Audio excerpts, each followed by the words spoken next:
స్మరణము మరువకూరా నామ స్మరణము మరువకూరా శ్రీరాముల చరణము విడువకూరా స్మరణము మరువకూరా శ్రీరాముల చరణము విడువకూరా స్మరణము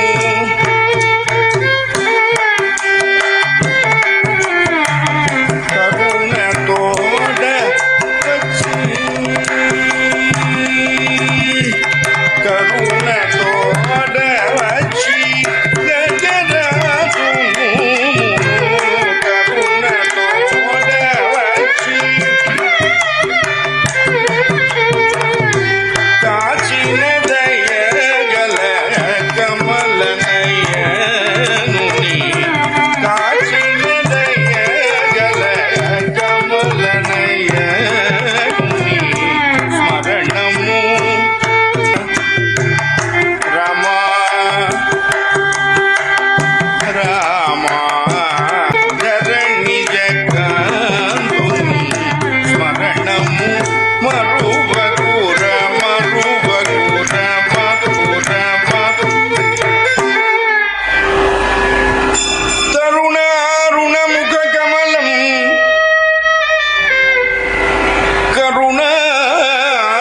పూరితాంతరంగం సంజీవనమశాసే మంజులమహిమానం అంజనాభాగ్యం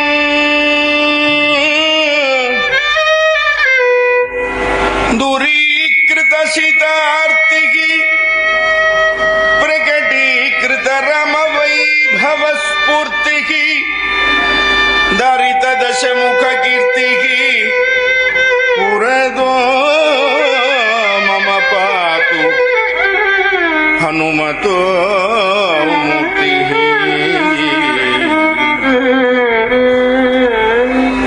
ఇందిరా రమణ గోవింద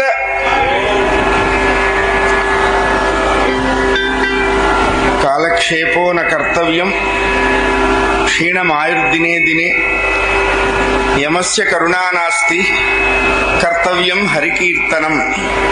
ఇక్కడంతా పెద్దవాళ్లే, మరీ కొట్టి చెప్పిస్తే బాగుండదు, అట్లా అని తిట్టినా బాగుండదు.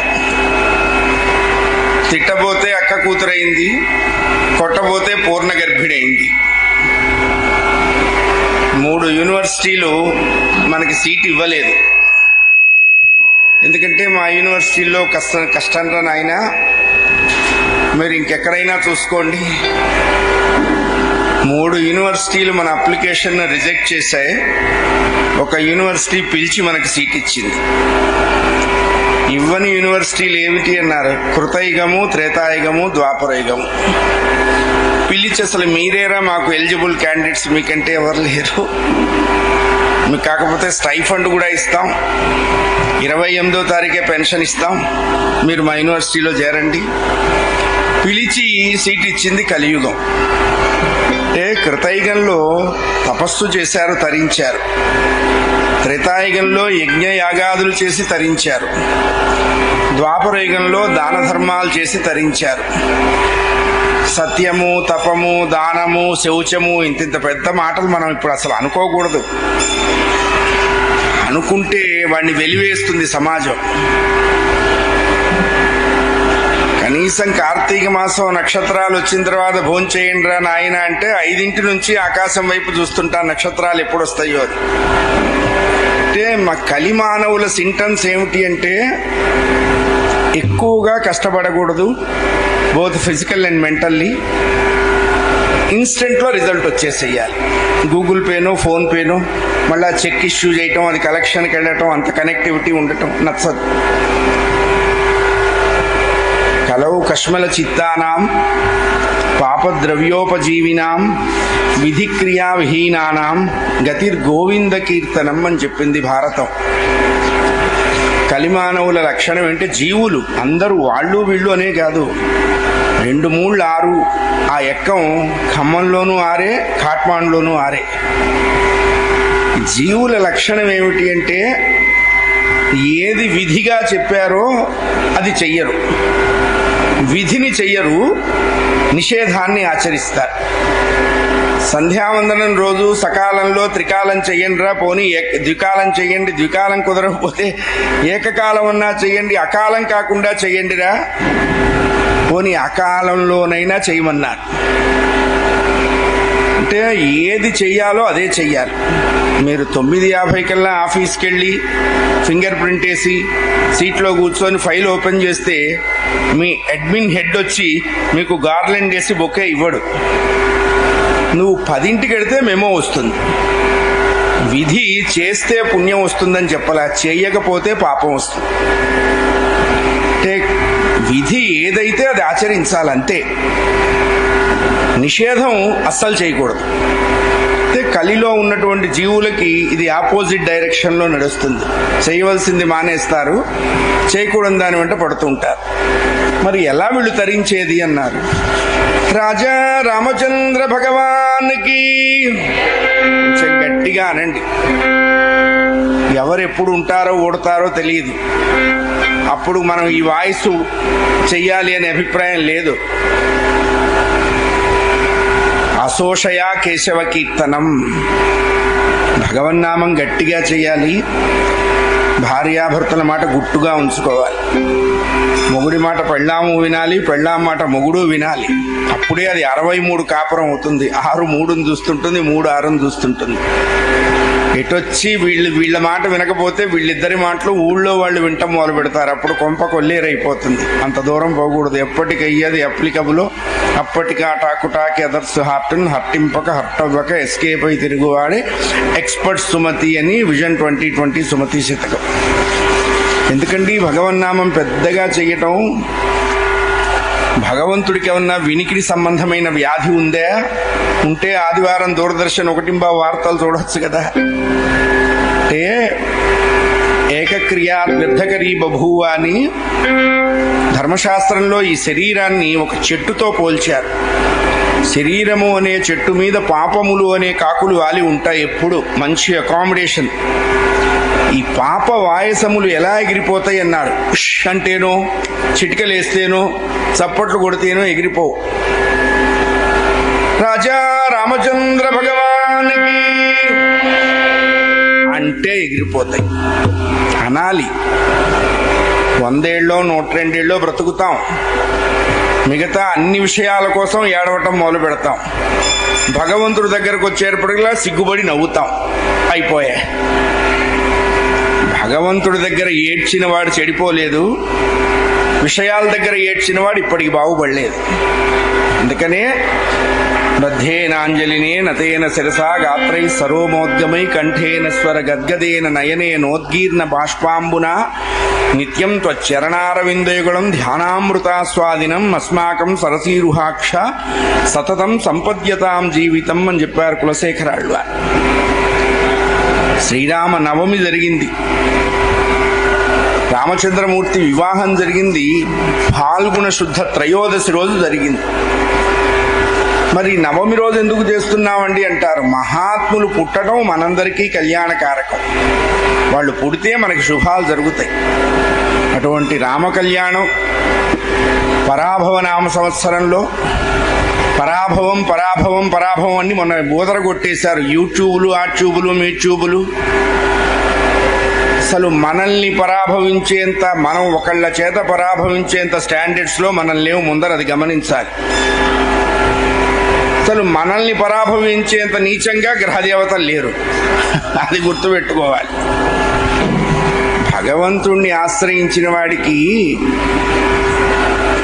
వృద్ధి అవమానం ఏంటండి? అసలు భగవంతుణ్ణి ఆశ్రయిస్తే వృద్ధి లేదు, క్షయం లేదు, సుఖం లేదు, దుఃఖం లేదు.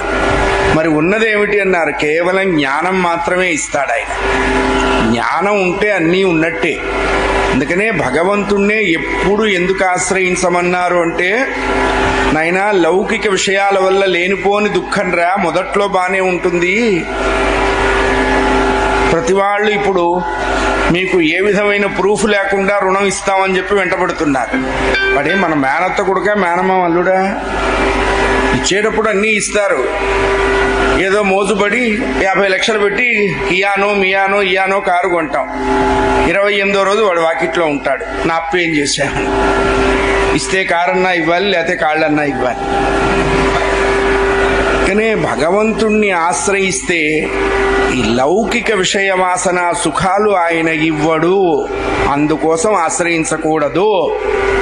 నాకు అది ఇవ్వు, నాకు ఇది ఇవ్వు, మా అబ్బాయికి మంచి ఉద్యోగం ఇవ్వు, మా కూతురికి ఎవరూ లేని ఇంట్లో సంబంధం ఇవ్వు. దిక్కుమాలిన కోరికలు అడగకూడదు భగవంతుణ్ణి. ఆయన జ్ఞానం ఈ చాలు. ఆ జ్ఞానంతో నిన్ను ఆశ్రయిస్తా, నిన్ను చేరుకుంటా. జ్ఞానంతో ఉన్నప్పుడు ఎటువంటి కష్టమైనా మనస్సుకి అంటదు అని చెప్తుంది ధర్మశాస్త్రం. అటువంటి రామనవమి జరిగింది ఇవాళ. పునర్వసు నక్షత్రం 4వ పాదం సరిగ్గా అభిజిత్ లగ్నంలో ఉంది. అటువంటి శ్రీరామ ప్రభు యొక్క దివ్య కళ్యాణంలో పెద్దలు సముద్రాల రాఘవాచార్యుల గారు పాపం ఎప్పటి నుంచో అడుగుతున్నారు.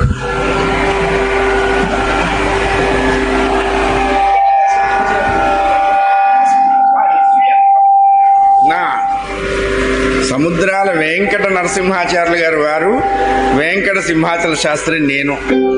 కాబట్టి బలైపోయేది మీరే, జాగ్రత్తగా వినకపోతే. తర్వాత మీ ఇష్టం. మళ్ళా మాకు ఒక కన్ను కనపడటం లేదు, ఒక కాలు కనపడటం లేదంటే కుదరదు. అయ్యా, సౌజన్య నిధివాణి, సౌజన్య నిధివాణి, సౌజన్య నిధివాణి సరి దృఢంగా ఆనంద మానంద మాలించిన బాల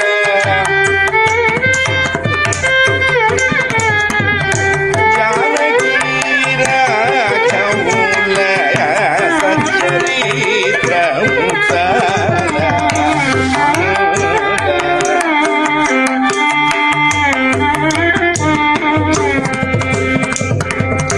అసీదయోధ్యానగరే దేశే కోసల నామని తస్యాం శ్లాఘ్య గుణ శ్రీమాన్ రాజా దశరథో వసతు. 24వ మహాయుగంలో రామచంద్రమూర్తి అవతారాన్ని ధరించాడు. ఇది 28వ మహాయుగం. 4 మహాయుగాల వెనక రామచంద్రమూర్తి అవతరించారు. ఇంకా మళ్ళా రాముడు పుట్టాల్సిన అవసరం లేదు, రాముడు పుట్టడు. మిగతా అవతారాలు జరిగితే జరుగుతాయి కానీ రామావతారం జరిగేటువంటి అవకాశం లేదు. ఇప్పుడు నడుస్తున్నటువంటి కలియుగానికి సుమారు 1,89,48,000 సంవత్సరాల వెనక రామచంద్రమూర్తి జన్మించారు. రామచంద్రమూర్తి జన్మించే నాటికి త్రేతాయుగం 30,000 మాత్రమే మిగిలి ఉన్నది. అంటే త్రేతాయుగం చివర్లో పుట్టారు రాముడు. రాముడు పుట్టిన తర్వాత రామాయణం రాశారా, రాముడు పుట్టక ముందు రామాయణం రాశారా అని ఒక అనుమానం. ప్రాప్త రాజ్యస్య రామస్య. వాల్మీకి మహర్షి రామకథ రచిస్తున్న సమయంలో రామచంద్రమూర్తి రాజ్యపాలన చేస్తున్నాడు. 10 వర్ష సహస్రాణి 10 వర్ష శతాని చ. 11,000 సంవత్సరాలు రాజ్యం చేశారు రామచంద్రమూర్తి. అంతవరకు ఎవరూ చేయరు. అంటే భగవంతుడు మానవ దేహాన్ని ఎందుకు ధరించవలసి వచ్చింది అంటే, మానవుడు చేయవలసినటువంటి ధర్మానుష్ఠాన వైభవాన్ని లోకానికి చూపించడం కోసం రామచంద్రమూర్తి మానవ అవతారాన్ని పొందారు. అంటే రఘువంశపు రాజుల గొప్పతనం కాళిదాసు గారు చెప్తారు. సత్యాయ మితభాషిణాం అని చెప్పారు.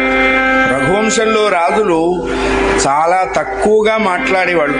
కుత్సుడు కకుత్సునికి రఘువు, రఘువుకి కల్మాషపాదుడు, కల్మాషపాదునికి శంకరుడు, శంకరుడికి సుదర్శనుడు, సుదర్శనుడికి అగ్నివర్ణుడు, అగ్నివర్ణునికి శీఘ్రకుడు, శీఘ్రకునికి మరువు, మరువుకి ప్రశుశ్రుకుడు, ప్రశుశ్రుకునికి అంబరీషుడు, అంబరీషునికి నహుషుడు, నహుషునికి యయాతి, యయాతికి నాభాగు, నాభాగుకి అజుడు, అజునికి దశరథుడు, దశరథునికి రామ భరత లక్ష్మణ శత్రుసూదనులు అనేటువంటి 4 పిల్లలు కలిగారు. ఇది సూర్యవంశం. 10 దిక్కులకి రథాన్ని ఏ విధమైన ఆటంకం లేకుండా నడిపేవాడు కాబట్టి దశరథుడు అన్నారు. అంతకు ముందైనా దశరథుడు, మనం అందరము దశరథులమే. ప్రతివాడి శరీరంలో 10 రథాలున్నాయి. అయితే ఆయన గొప్పతనం ఏంటి అన్నాడు. ఆ 10 తన కండిషన్లో ఉంచుకున్నాడు. మనం వాటి కండిషన్లో ఉండటానికి అలవాటు పడ్డాం. నీళ్లల్లో పడవ, పడవలో నీళ్ళు అంతే. ఆయనకి 3 భార్యలు ఉన్నారు. ఆయనకే కాదు, మనకు కూడా ఉన్నారు. పిచ్చి పని చేయవాకండి, వెళ్ళిన తర్వాత క్లాసిఫైడ్స్ లో ఇయ్యద్దు, కొంపలంటూ పోతాయి. ఇవి చేసుకుంటే వచ్చేవి కాదు, జన్మతో వస్తారు. సత్వము, రజము, తమము. శుద్ధ సత్వ రూపంలో కౌసల్య, సత్వ రజో రూపంలో సుమిత్ర, సత్వ తమో రూపంలో కైక.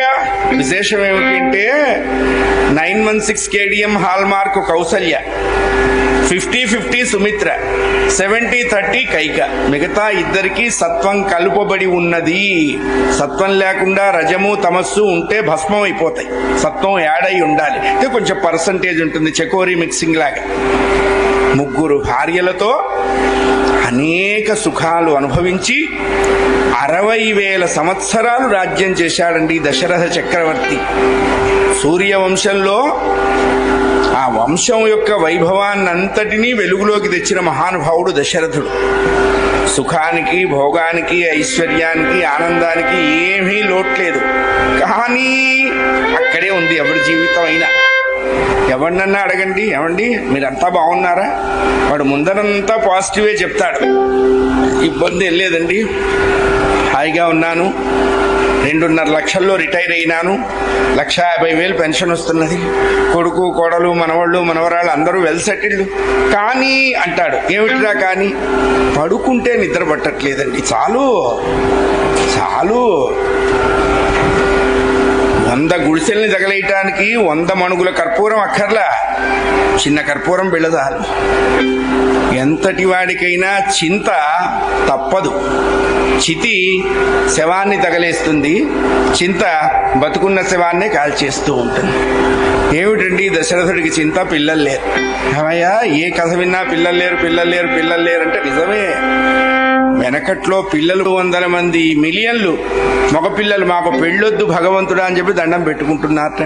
అంటే ఏ రేంజ్లో ఉన్నదో వాళ్ళ బాధ చెప్పడానికి లేదు. ఏమిటి చింత అన్నారు? సంతానం లేదు. ఏం సంతానం లేకపోతే మనం ఆస్తి అంతస్తు నిల్వలు పంచుకోవడానికి పిల్లలు అవసరం లేదు. మనం చేసేటువంటి ధర్మ కార్యాలని నిరంతరం మన తర్వాత కూడా కంటిన్యూ చేయటానికి సంతానం ఉండాలి. అంతేగాని బ్యాంకు బ్యాలెన్సులు లెక్కలు చూసుకోవటం దీనికి అవసరం లేదు. పిల్లలు సంతానం లేదు దశరథుడికి. చాలా బాధపడ్డాడు. 60,000 సంవత్సరాలు ఈ దుఃఖాన్ని అనుభవించి ఒకరోజు సాయంత్రం వశిష్ఠ మహర్షుల వారిని ఆశ్రయించారు. ఏం నాయనా ఎందుకు వచ్చావు అన్నారు.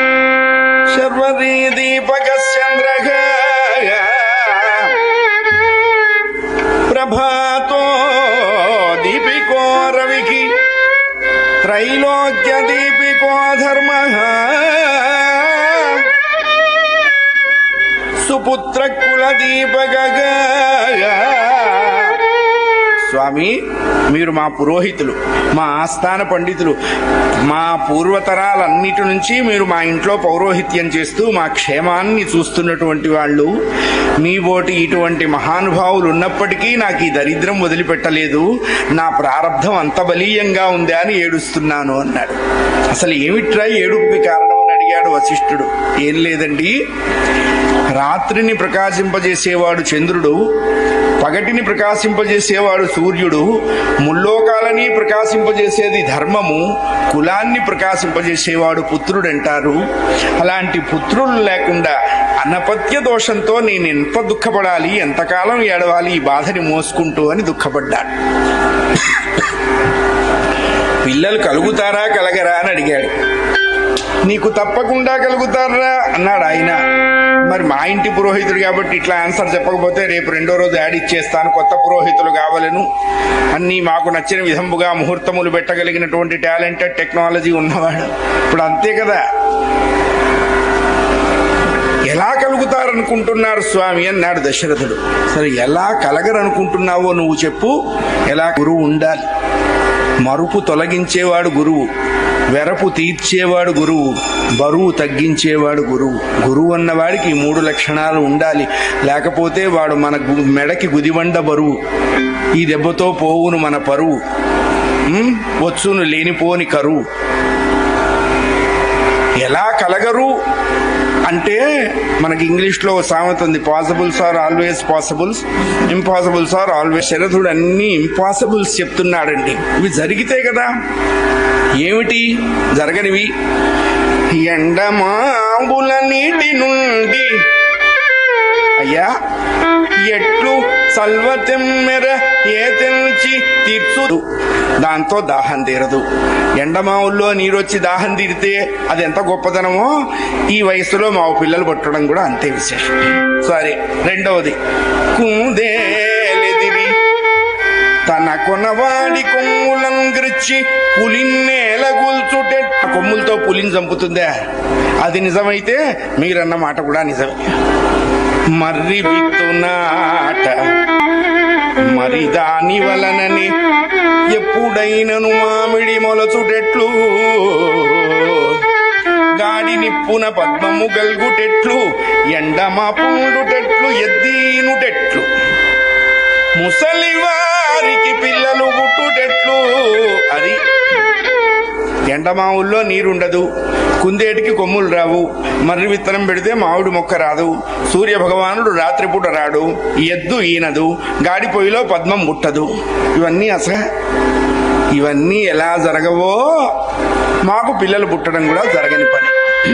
ఇప్పుడు చెప్పండి మీరు అన్నాడు. ఆశ్చర్యపోయినాడు. రే, ఏ స్కూల్లో చదివావో, మంచి స్టాండర్డ్స్తోనే చదివావు. సమస్యలు అనేకం ఉంటాయిరా. సమస్యలున్నంతగా సమాధానాలు ఉండవు. 100 సమస్యలకు ఒకటే సమాధానం ఉంటుంది.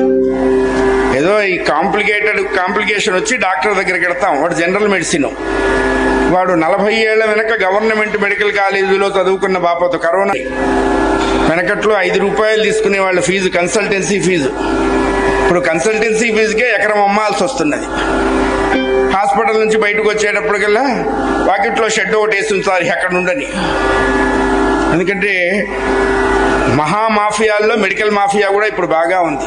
విద్య, వైద్యం, న్యాయ, సినిమా రంగం, రాజకీయాలు, ఇవి బ్రహ్మాండమైన మాఫియాల లోకంలో నడుస్తున్నాయి. ఇప్పుడు ఆ లోకంలో మనం బతుకుతున్నాం. ఏం చేస్తాం? మంచి వాళ్ళంతా మంచి వాళ్ళ దగ్గరికి వెళ్ళారు, వీళ్ళ దగ్గరికి మనం వెళ్ళాం, అంతే కదా. అయ్యా, వాడు అడుగుతాడు, ఏమిట్రా నీ కంప్లైంట్? కళ్ళు మంట. వెంటనే మెడిసిన్ రాసేయడు. వాడి బావమరిదికి షాప్ ఉంటే రాసేస్తాడు వెంటనే. రెండోది కాళ్ళు మంట. మూడవది కడుపు మంట. ఇన్ని మంటలు ఎందుకు వచ్చినాయిరా అని అడుగుతాడు. ఏం లేదండి, మొన్ననే మా పక్కవాడు 4 ఎకరాలు కొన్నాడు, కొన్నప్పటి నుంచి ఈ 3 మంటలు తయారైంది. ఇన్ని మంటలకి ఒకటే మందు ఇస్తాడు. ఎందుకని? వాడు మంచి వైద్యుడు కాబట్టి. సందేహాలున్నంతగా సమాధానాలు ఉండవు, అనుమానాలు బోలుడుంటాయి, సమాధానం ఒక్కటే ఉంటుంది. ఆ ఒక్క సమాధానం ఇన్ని అనుమానాల్ని నాశనం చేస్తుంది. దశరథ, కలగదు అన్నందుకు నువ్వు ఇన్ని చెప్పావు, నీకే కలుగుతుంది అన్నందుకు నేను ఒక్క జవాబు చెప్తా, వింటావా? తప్పకుండానండి. పిల్లలు పుడతారు అని చెప్తే మీరు ఏట్లో దూకమన్నా దూకుతాను, ఏం చెప్తారో చెప్పండి అన్నారు. కొన్ని మనం చేసి మర్చిపోతాన్రా. సమయం వచ్చినప్పుడు ఆ పని తాలూకు ఫలితం మన కర్మాధిష్టాన దేవత వచ్చి మన ఇంట్లో మన చేతికి అందించి వెళ్ళిపోతుంది. అంతే కదా. 1000 ఆవులు 1000 దూడలు ఉంటాయి.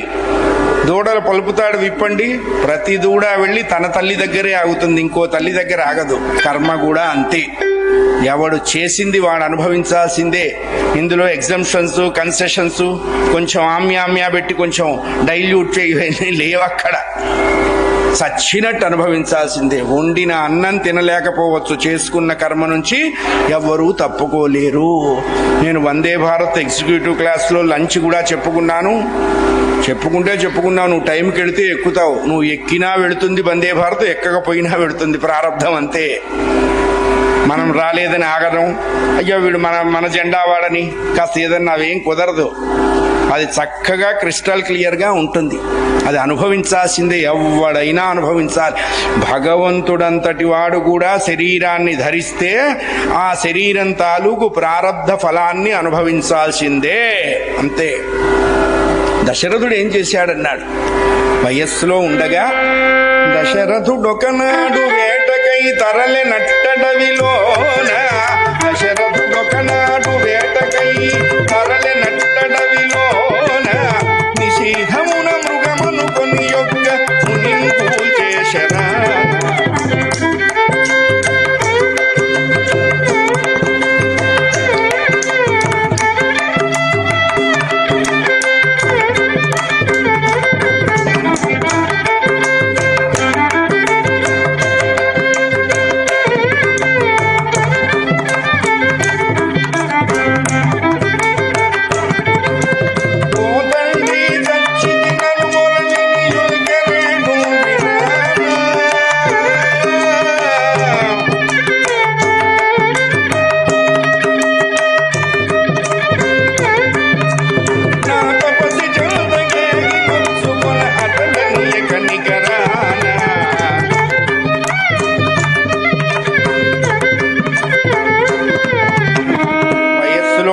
వేటకు వెళ్ళాడు.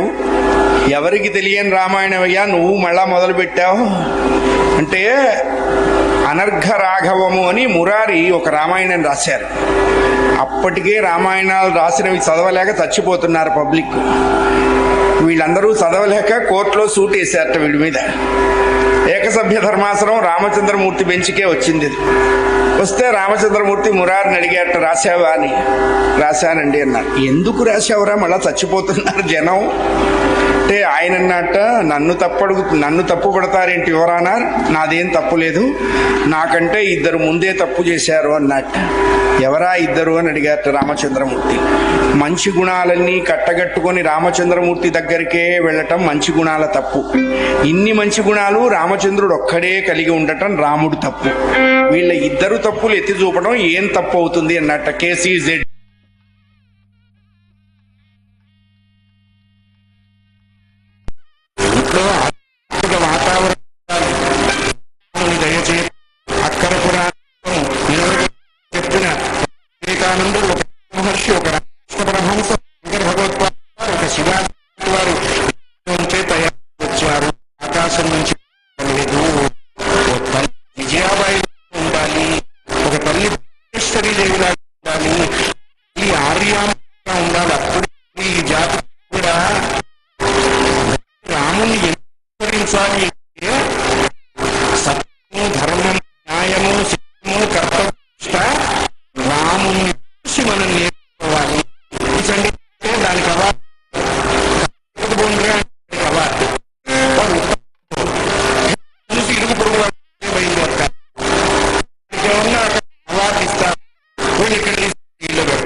శబ్దం వినపడలేదు. దూరంగా ఉన్న చెరువులో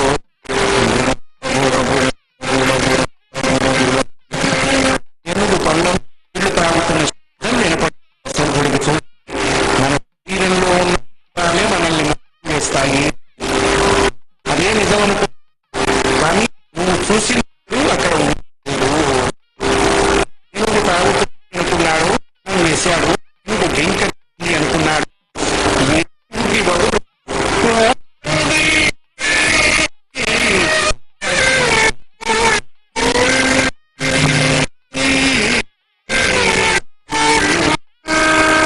తండ్రి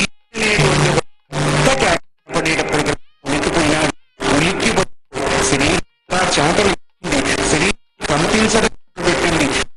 చేతి ధనస్సు పక్కన పెట్టి చెరువు దగ్గర హృదయం దశలకు కలచిపోయింది. కారణం ఏమన్నారు, నేను వేసిన గుచ్చుకు 11 ఏళ్ల పసిపిల్లవాడి హృదయంలో దిగటి చిమ్ముతూ ఉన్న పసిపిల్లవాడి గుండెల్లోంచి చేతిలో 3 వంతు నీటి కుండ ఆ పిల్ల నీళ్ళల్లో దిగిపోతూ ఉంటే గబగబ పిల్లవాడిని పట్టుకున్నాడు శరధుడు. ఇదే రామాయణ ఆదర్శం. అందరం తప్పిస్తారు, అందరిలో ఉంటుంది, అందరూ అజ్ఞానం ఉంటారు. ఇది ఎప్పుడు రియలైజ్ ఉంటూ ఉండాలి. ఇలా లోపలికి అవ్వకుండా నిరోధించాలి. అదే మా జన్మకు సార్. నీ దిక్కుమాలి సేపు పాపం ఉంటే పోతుంది, ఉంటే పోతుంది. అందుకని వదిలేస్తున్నాడండి బలవంతంగా ఇచ్చాడు. ఒకటికి వాడి ప్రారంభమైంది. క్షమించ నువ్వు నేను ప్రారంభించగా నేను కానుకున్నా క్షమించు విలవిల్లాడిపోతున్నాడండి. ఆ పిల్లడి దీన దశ చూసి ఇంత అనుభవిస్తూ మాట చెప్పాడు. భారతీయ సనాతన వైదిక ధర్మ సంప్రదాయం ఏదైనా వస్తే జీవుడు ఏమనుకుంటాడంటే నాకే వచ్చింది మాత్రమే వచ్చింది, వాళ్ళకి వచ్చిందని నాకే ఉందా ఇంకెవరికి? ఇది ఏడుపే. ఇంద్రియాల వల్ల ఎటువంటి ఎప్పుడూ దుఃఖానికే దారి ఉంది. పిల్లవాడు మాట చెప్పాడు, మనం పోతుంది నాకు భయం లేదు, అసలు నివారకపోతే రేపు కాకపోతే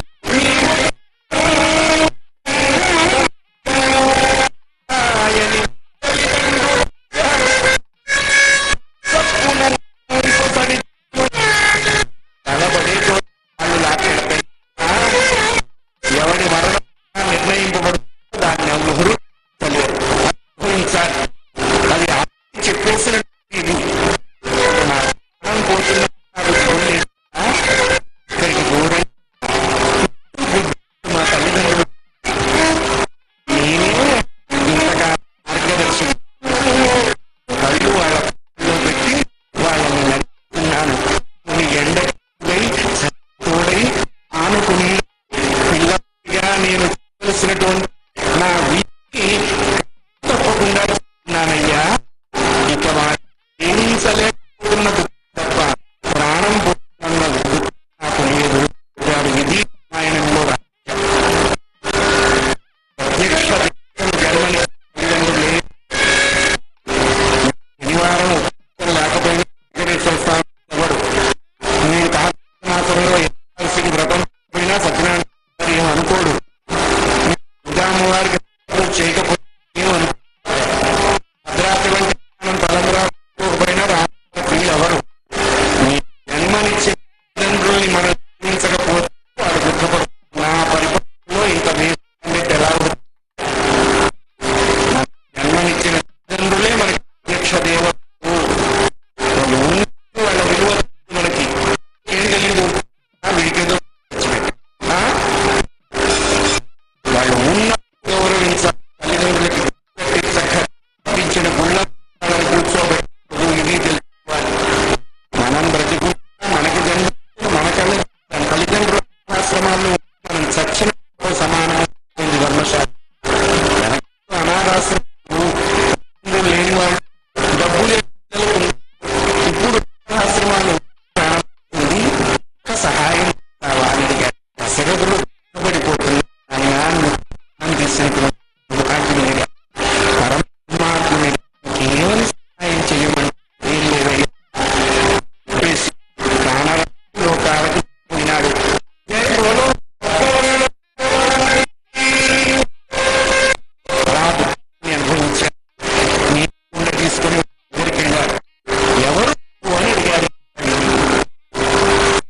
ఉంటాడు.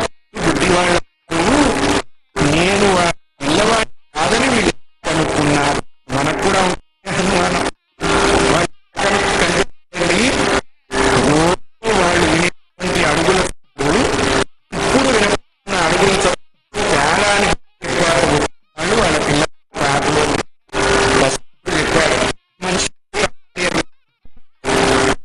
మాకు వచ్చావు, మీరు తాగి చెప్తాను అన్నారు. నువ్వు చెప్తే తాగమన్నారు. చేసి చెరువు దగ్గర ఉన్నటువంటి ఆ ప్రాంతాన్ని భయపడుతూనే చెప్పేలా మొదటిని ఆ చెట్లలాగా కలిపోయినారు.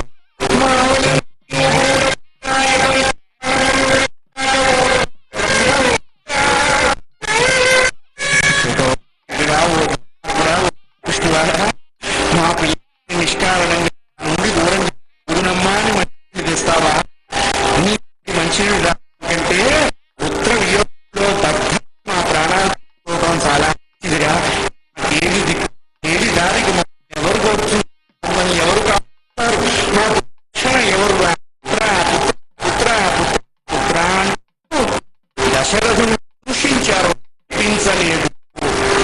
ఎవరి పిల్లవారు కుమారుడికి శకులానికి ముందువాడు పిల్లవాడు.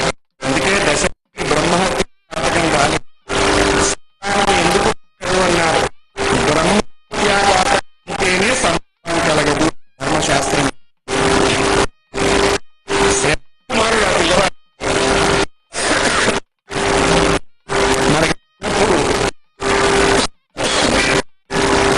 అందుకేలో శరవరుడు, అంబరీషుడు, ఛత్రపతి గారు అసలు నాసే లేవు. ఏ దిక్కు లేవు. గిటే లేన్నారు. వాడు స్కూల్లో గవర్నమెంట్ స్కూల్లో చేసే అధ్యాపకులు పిల్లలు స్కూల్లో చదవాలి. ఎడ్యుకేషన్ సిఐటి దిక్కుమాల వస్తేనే సాగు డబ్బు మొదలు దాంట్లో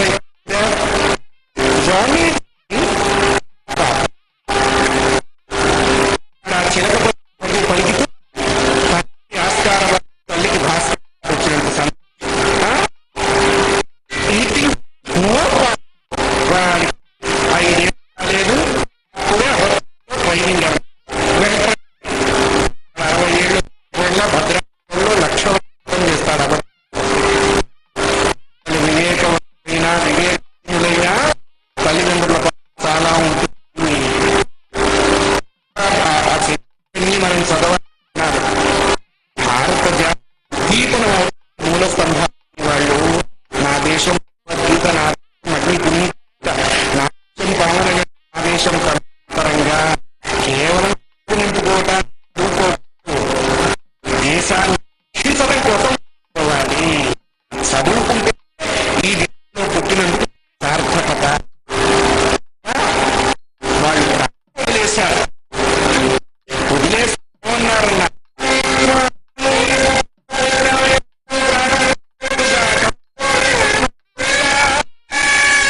ఈ ముసలితనంలో ఈ రోజుల్లో మా పిల్లవాడు మా దూరమైతే ఎంత దుఃఖం అనుభవించి మా శరీరాన్ని వదిలేస్తామో, నీ ముసలితనంలో నీ పిల్లలు నీ నుండి అయితే గాని నీకు రాదు అని చూపించారు.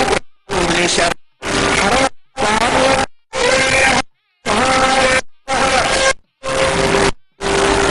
చాలా దుఃఖం.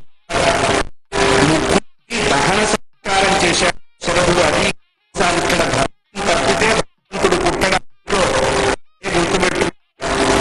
శరవుడు ధర్మహీనుడు కాదు, సత్యహీనుడు కాదు, హీనుడు కాదు.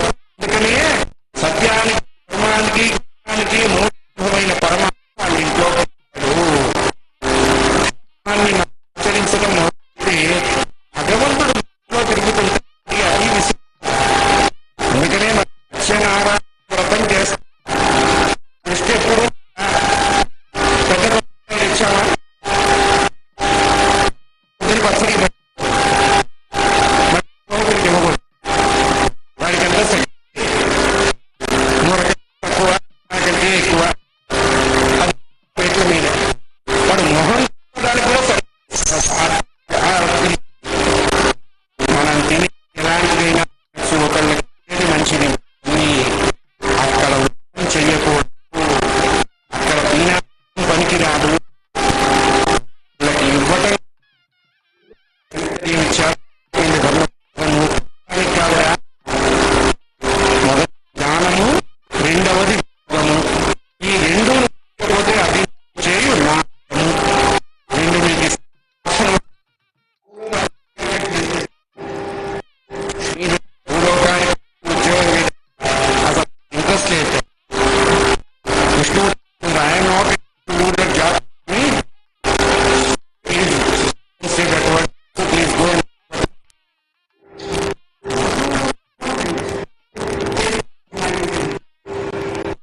సెక్స్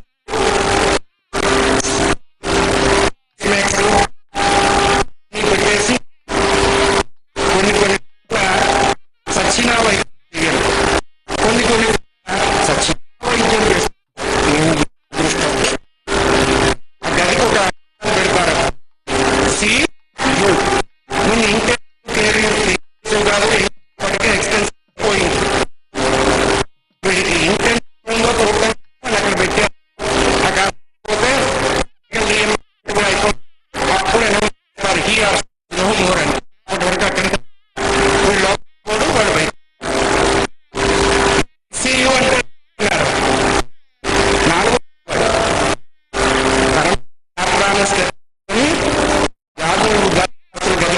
దగ్గరకు వస్తారు.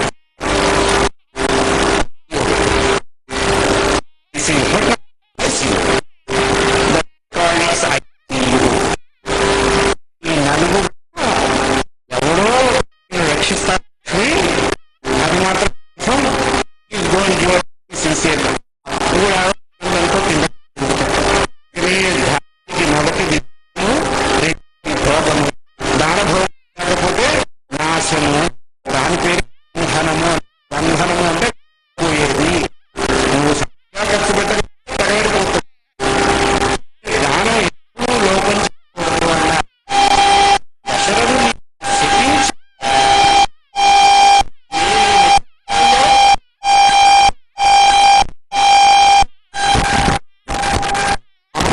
మాతృడు మానవమైన మరణాన్ని పొంద కూడా అలాగే సంస్కారం ఇచ్చాడు దశరథుడు. ఇంటి చేశాడు.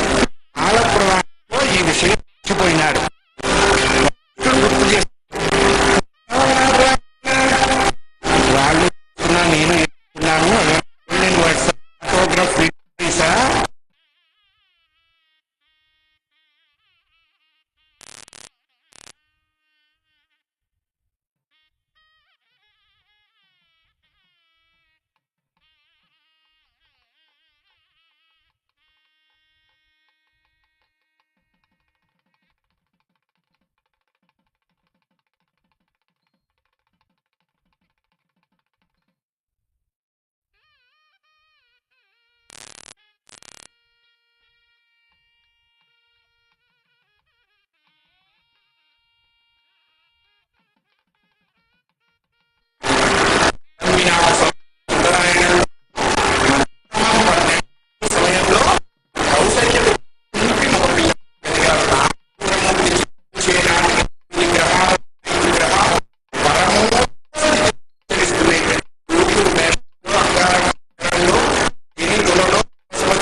అందుకనే భారతీయ సనాతన వైదిక ధర్మాన్ని మించిన ధర్మం లేదు. ఎవరన్నా పొరపాటుగా వేరే వైపు అడుగులేస్తే వాడికి నచ్చజెప్పి మళ్ళా మన లోకంలోకి మనం తీసుకురావాలి. అది కూడా మన ధర్మమే. ఎందుకంటే మనం ఉండటానికి ఏకైకమైనటువంటి ఖండం భారతదేశమే. దీన్ని మనం భద్రంగా చూసుకోవాలి. దీన్ని కాపాడటం కోసం అవసరమైతే మనం ప్రాణాలైనా వదిలిపెట్టాలి. అందులో అనుమానం లేదు. జననీ జన్మభూమిస్య స్వర్గాదపి గరీయసి. అయ్యా అంతంత మాటలు చెప్పొద్దు అన్నారు అనుకోండి, నేను చెప్పను, నాకెందుకు వచ్చింది. అయ్యా పెద్ద పిల్లవాడిని రాముడు అని నామకరణం చేశారు. తర్వాత వాడిని భరతుడు అన్నారు. ఆ తర్వాత వాళ్ళని లక్ష్మణ శత్రుసూదనుడు అన్నారు. ఇది వరుస. రాముడి తర్వాత పుట్టినవాడు భరతుడు, తర్వాత లక్ష్మణ శత్రుసూదనుడు. పిల్లలు పెరిగి పెద్దవారైనారు. గర్భైకాదశేషు రాజన్యం ఉపనయనం చేశాడు దశరథుడు. బ్రాహ్మణ పిల్లవాడికి 8 ఏళ్లప్పుడు చేయమన్నారు, క్షత్రియులకి 11 ఏళ్లప్పుడు చేయమన్నారు, వైశ్యులకి 12 ఏళ్లప్పుడు ఉపనయనం చేయమన్నారు. ఇది ధర్మ సంప్రదాయం. 7 కుదరలేదండి అన్నారు, 17కి చేయరా. 17కు కూడా కుదరలేదండి అన్నారు, 27కి చేయరా అన్నాం. 27కు కూడా కుదరలేదండి, మళ్ళీ కుదరలేదండి. కుదిరి 67 ఏళ్లకు 67 ఏళ్లకు వాడికి ఉపనయనం ఎదురు తగలయ్యరా. ఆదిత్యో బ్రహ్మ అంటే వాడి సంఖ కింద వాడి సంఖ కింద వాడి మనవాడు చెయ్యేసి తిప్పాలి. అంతేగాని వాడు అసావదిత్యో బ్రహ్మ అని సావలేడు. అప్పటికి ఎందుకు వాడికి తగలబెట్టను. రాత్రికి పెళ్ళంటే పొద్దున ఉపనయనం. ఏమొచ్చి చస్తుందండి వాడికి పెళ్ళం. ఏమొచ్చి చస్తుందండి వాడికి పెళ్లి ఖర్చులు చూసి గుండెపోటు వస్తుంది, అంతే తప్ప జ్ఞానం రాదు. ఇంకా వాడికంటే దౌర్భాగ్యంగా ఉంటాడు వాళ్ళ నాన్న. పొద్దున కొడుక్కి సంచి వేయాలంటే రాత్రి వాడేసుకుంటాడు, అదే గోడ మీద వేలాడుతూ ఉంటాడు. ఇవన్నీ మనం చెయ్యకుండా భగవంతుడు నన్ను చూడలేదు, నేను అనుకున్నది జరగవలసింది. పురుషార్థాల్లో చెప్పిన కామం సంపాదించవలసింది. ఇక్కడ ఎందుకు సంపాదించాలి అన్నారు? ఈ కామం ధర్మంతో కనెక్టివిటీ అయింది, ధర్మంతో కనెక్ట్ అయింది. ధర్మంతో అర్థము, ధర్మంతో కామ్యము, 3 నువ్వు చేస్తే ధర్మంగా మోక్షం నీకు వస్తుంది. అందుకనే పురుషార్థం. ఆ పిల్లలు ఎలా ఉన్నారండి అన్నారు. ప్రాయముతో ఎల్ల విద్యల హరితేరిన తన యాత్మజులను కనుగొనున్నప్పుడెల్ల జనక మోదం తోడుతం నీ సములు తుప్పు దశరథుండు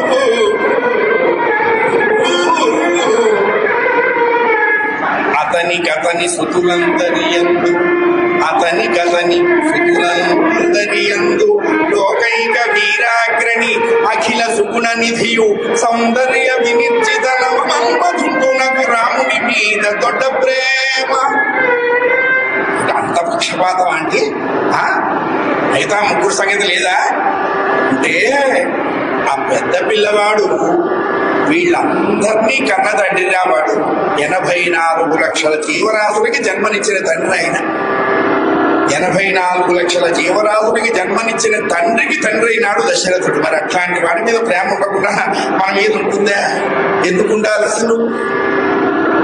కళ్ళు తెరిస్తే రాముడే కనపడేవంట దశరథుడు, కళ్ళు మూస్తే రాముడే కనపడేవంట. ఏమంటే ఈ బయటేనా అన్నారు. అసలు ఎప్పుడూ మూయనటువంటి కవాటం ఒకటి ఉన్నదయ్యా దశరథుడి ఇంట్లో అన్నారు. ఏమిటా కవాటము అన్నారు? హృదయం అనేటువంటి కవాటము. అది తెరచుబడి ఉండాలండి. అది తెరుచుకుంటే పరమాత్మ దాని మీదకి వచ్చి కూర్చుంటాడు. అది డస్ట్తో ఉండకూడదు. మనం ఏదో అనుకుంటాం, బయట పొల్యూషన్ ఉంది, అక్కడ పొల్యూషన్, ఇక్కడ పొల్యూషన్. తడి చెత్తకి బ్లూ బుట్ట, పొడి చెత్తకి ఆకుపచ్చ బుట్ట, మొత్తానికి చెత్త బుట్టలు ఖాయం. అది పోదు. ఎంతసేపు ఎక్స్టర్నల్ పొల్యూషనే చూస్తాం కానీ ఇంటర్నల్ పొల్యూషన్ సంగతి ఏమిటి? ఇది పోగొట్టుకోవా? ఇది ఎట్లా పోతుంది? మంచి వాళ్ళ సాంగత్యం చేస్తే పోతుంది. అత్తరు కొట్టుకు మనం వెళ్ళి కొనక్కర్లా. ఒక 5 నిమిషాల సెంటు కొట్టులో ఉంటే 4-5 రోజులు వాసన ఉంటుంది ఒంటి మీద. అట్లాగే ఉప్పు చేపల బండి దగ్గర 1 నిమిషం నిల్చున్నా అనుకోండి, ఓ వారం 10 రోజులు అదే వాసన బ్రహ్మాండంగా వస్తే వండుకోవక్కర్లా, కోసుకోవక్కర్లా. నిలబడ్డటువంటి ప్రదేశాన్ని బట్టి నీకున్నటువంటి రిఫ్లెక్షన్ జనానికి తెలుస్తుంది. అందుకే సజ్జన సాంగత్యం ఎప్పుడూ వదిలిపెట్టకూడదు. పరమ భాగవతమౌ నివర శశి విభాకర పురుష కనక కశిపుసుతన పవన పాద చంద్రధర సుఖ సరోజ భవభూషణ పరమ పాపముడు గముడు శాశ్వతుడు కమత భవ సుఖం సదానుభవం.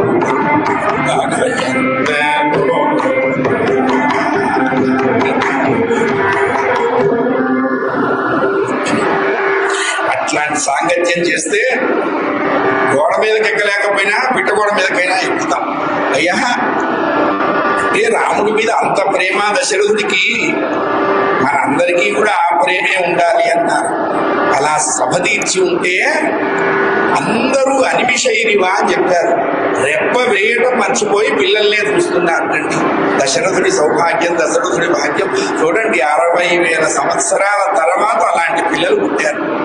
ఉత్తరకామేష్టికి ముందు పిల్లలు లేరు, ఉత్తరకామేష్టి తర్వాత ఈ నలుగురు తప్ప మళ్ళా పిల్లలు లేరు. అంతే 4 రథాల్లాగా ఉన్నారట.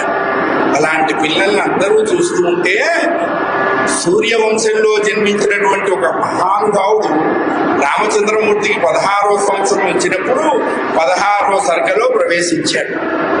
16 ఏళ్ళు వచ్చిన తర్వాత ఎందుకు వచ్చాడో అన్నారు. సూర్యవంశంలో పుట్టిన రాజకుమారులకి 16వ సంవత్సరం వస్తే గాని ధనస్సు పట్టేటువంటి క్వాలిఫికేషన్ రాదు. అందుకని ఎలిజిబుల్ ఇయర్ అన్నమాట. ఆయన వస్తున్నాడు దశరథుడి కొలువుటానికి, భగవన్నామం చేస్తూ వస్తున్నాడు. వినపడ్డది దశరథుడికి. చటుక్కున లేచాడు. రాముణ్ణి కుడి చేత్తో, లక్ష్మణుడిని ఎడం చేత్తో పట్టుకున్నాడు. ఈ పిల్లలు ఇద్దరేం చేశారు? రాముడు కుడి చేత్తో భరతుడిని పట్టుకున్నాడు, లక్ష్మణుడు ఎడం చేత్తో శత్రుఘ్నుడిని పట్టుకున్నాడు. అంటే అన్నదమ్ములు అలాగే ఉండాలి. రామాయణంలో మనకి 4 విభిన్న తత్వములు కలిగిన అన్నదమ్ములు తెలుస్తారు.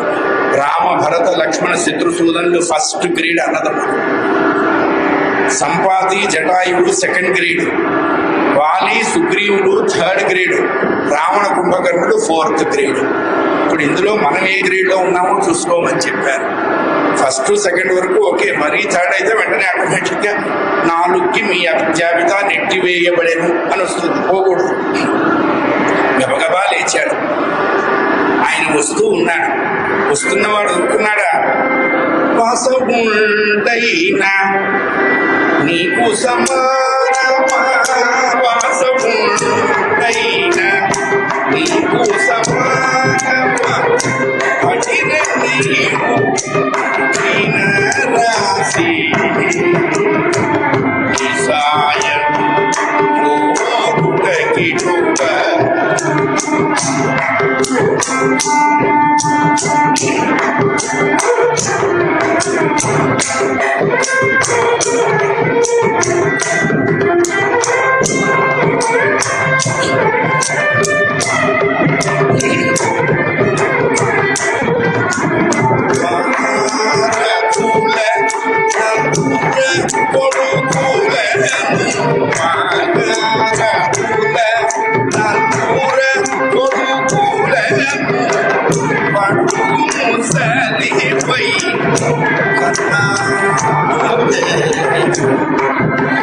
చాలా టాలెంటెడ్ గా మాట్లాడుతున్నాడు విశ్వామిత్రుడు.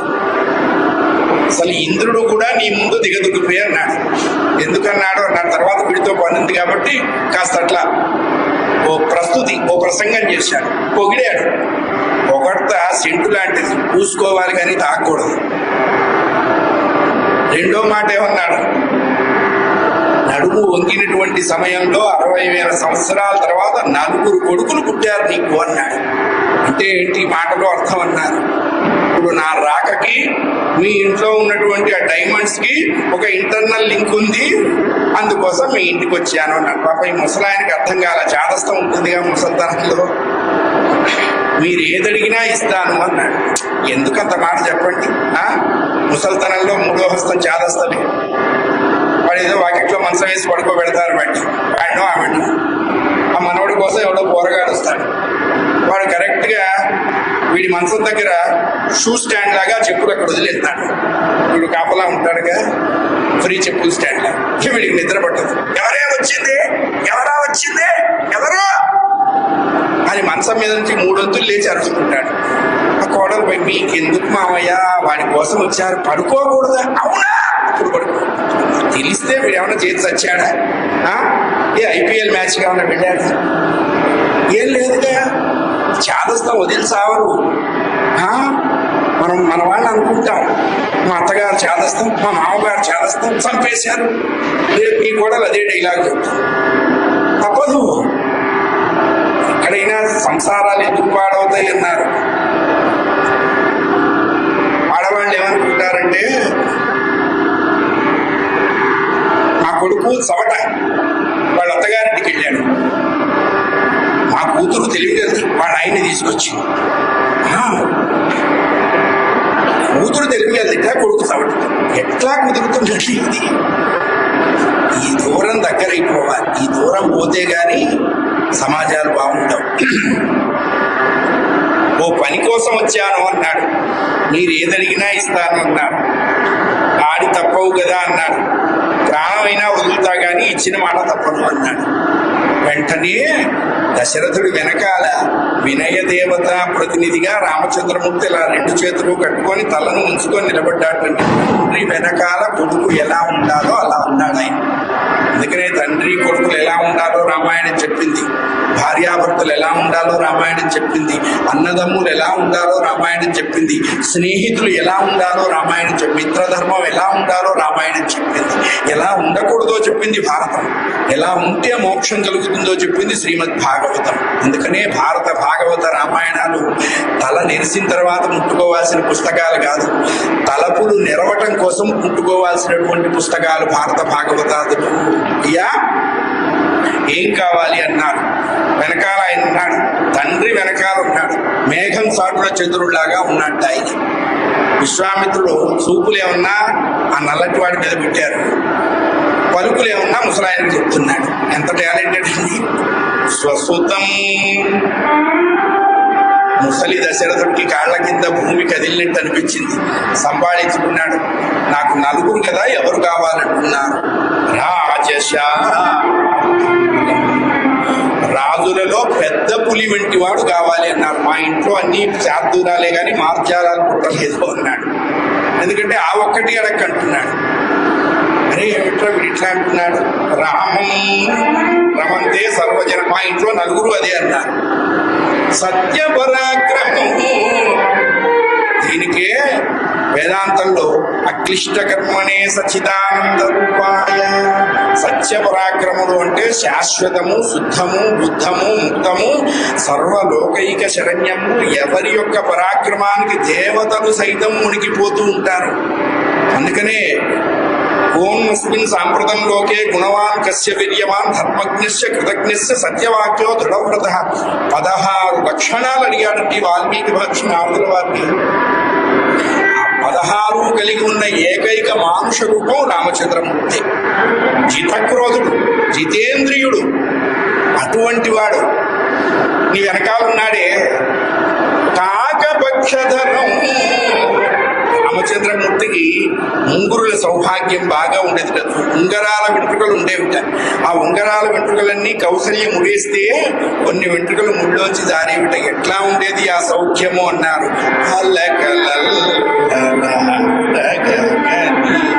అలకలు అని చెప్పారండి. రామచంద్రమూర్తి ముఖము అనేటువంటి పద్మం మీద ఈ ముడిలోంచి రాలినటువంటి వెంట్రుకలు కొన్ని నల్లని రెక్కలు కలిగినటువంటి తుమ్మెదల్లాగా ప్రకాశించేవిట. ఆ పద్మం మీద ఇవి తుమ్మెదలాగా ఉండేవిట ముంగురుడు. దానికే కాకపక్షధరం అన్నారు. ఇంతెందుకయ్యా, జ్యేష్ఠం మే ధాతు మార్గశీ. ఆ పెద్ద కుమారుడైనటువంటి రాముణ్ణి నా వెంట షడ్రాత్రమకమనే యజ్ఞ రక్షణకి పంపించు అన్నాడు. ఇంత ఉపోద్ఘాతం చేసి కళ్ళు తెచ్చాడు ఆయన. ముసలాయన కనపడ్డా. ఎక్కడికన్నా పోయింటాడు లోపలికి పిల్లల్ని రెడీ చేయటం. మోకాళ్ళ దగ్గర ఏదో తగులుతున్నట్టుగా ఉండి తలదించాడు. ఈ దశరథుడు ముంగాళ్ళు వేసుకొని ఏడుస్తున్నాడు. ఎందుకురా ఏడుస్తావు? నేను పోనీ ఎవరన్నా నిన్ను కొట్టాను అనుకుంటారు, ఏడవమాక అసలు ఎందుకు ఏడుస్తున్నావు అని. నా ప్రాణం ఇస్తానన్నాను కానీ ప్రాణానికంటే అధికుడైన రాముడిని మీతో ఇస్తానని లేదు, నేను అబద్ధం ఆడలేదు అన్నాడబ్బా. నీ అంతా నువ్వే సర్దుకుంటున్నావు, వేష భాష. రాముడు ఉంటేనే దశరథుడు శివం, రాముడు పోతే దశరథుడు శవం. అంతే. మనందరిలో ఉండేవాడు కూడా ఆత్మారాముడు ఆయనే. ఆయన ఉంటేనే వెలుగు, వెన్నెల, ప్రకాశం, దండలు, దండనాలు. ఆయన కాస్త వెళ్ళిపోయినాడు అనుకోండి, 6/3కి సెట్ చేసేస్తాం. అనుమానమే. నన్ను క్షమించండి అన్నాడు. ఒళ్ళు మండింది.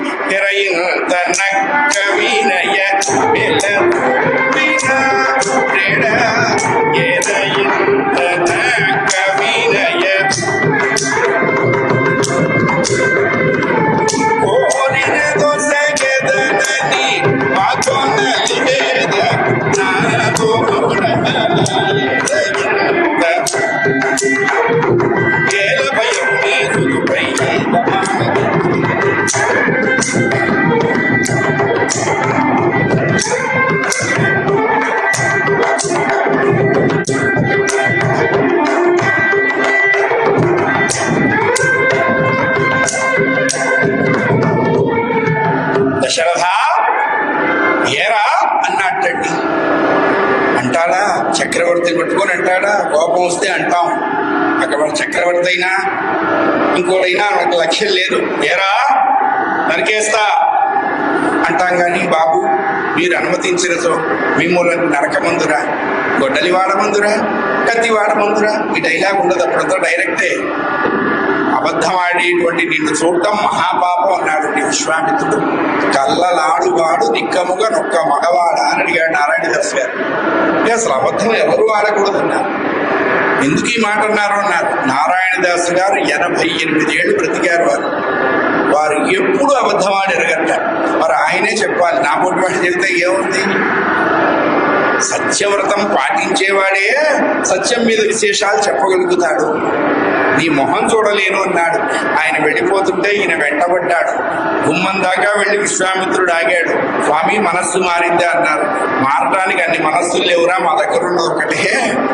నేను అడిగితే పంపనన్నావు, వశిష్ఠుల వారిని అడుగు, ఆయన కూడా వద్దు అంటే మానేయి అన్నాడు. దశరథుడికి ఇక్కడ వ్యామోహం ఉన్నది. ఆయనకు పేరున్నది రామాయణంలో, పరేంగితావగాహన కలిగిన దశరథ భూమిపతి అని. ఆయన ఎంత గొప్పవాడు అంటే వాకిట్లోకి ఎవరైనా అడగటానికి వస్తే వచ్చిన వాడు నోరు తెరిచి అడగకుండా దశరథుడే చెప్పేవాట, మీరు ఇందుకోసం వచ్చారు కదా అని. ఏమంటే అంత ఇంటలెక్చువల్ బ్రెయిన్ ఉన్నటువంటి వాడు విశ్వామిత్రుడు ఎందుకు వచ్చాడో తెలియదు అన్నాడు. తెలియలేదు అన్నారు. ఎందుకు తెలియలేదు అన్నారు.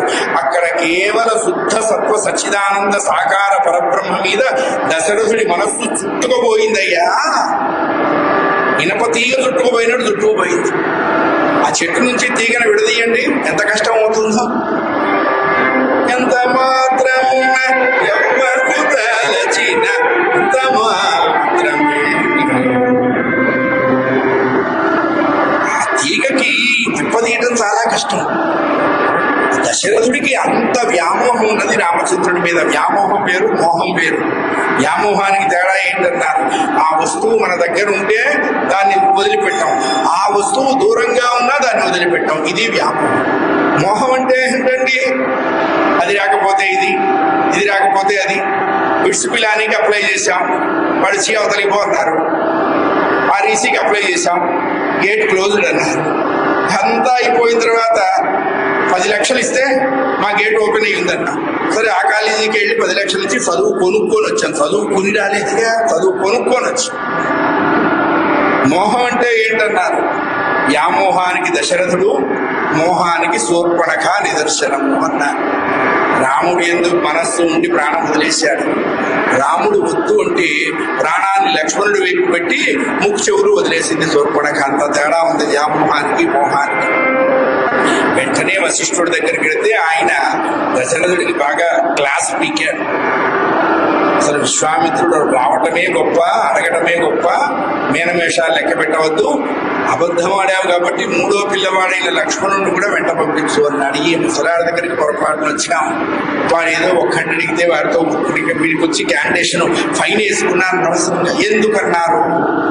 సీత లేని రాముడు రామాయణంలో కనపడతాడు, లక్ష్మణుడు వెంటలేని రాముడు ఎక్కడా రామాయణంలో కనపడదు. రాముడి కంటే ముందు మనకి లక్ష్మణ దర్శనమే అవుతుంది.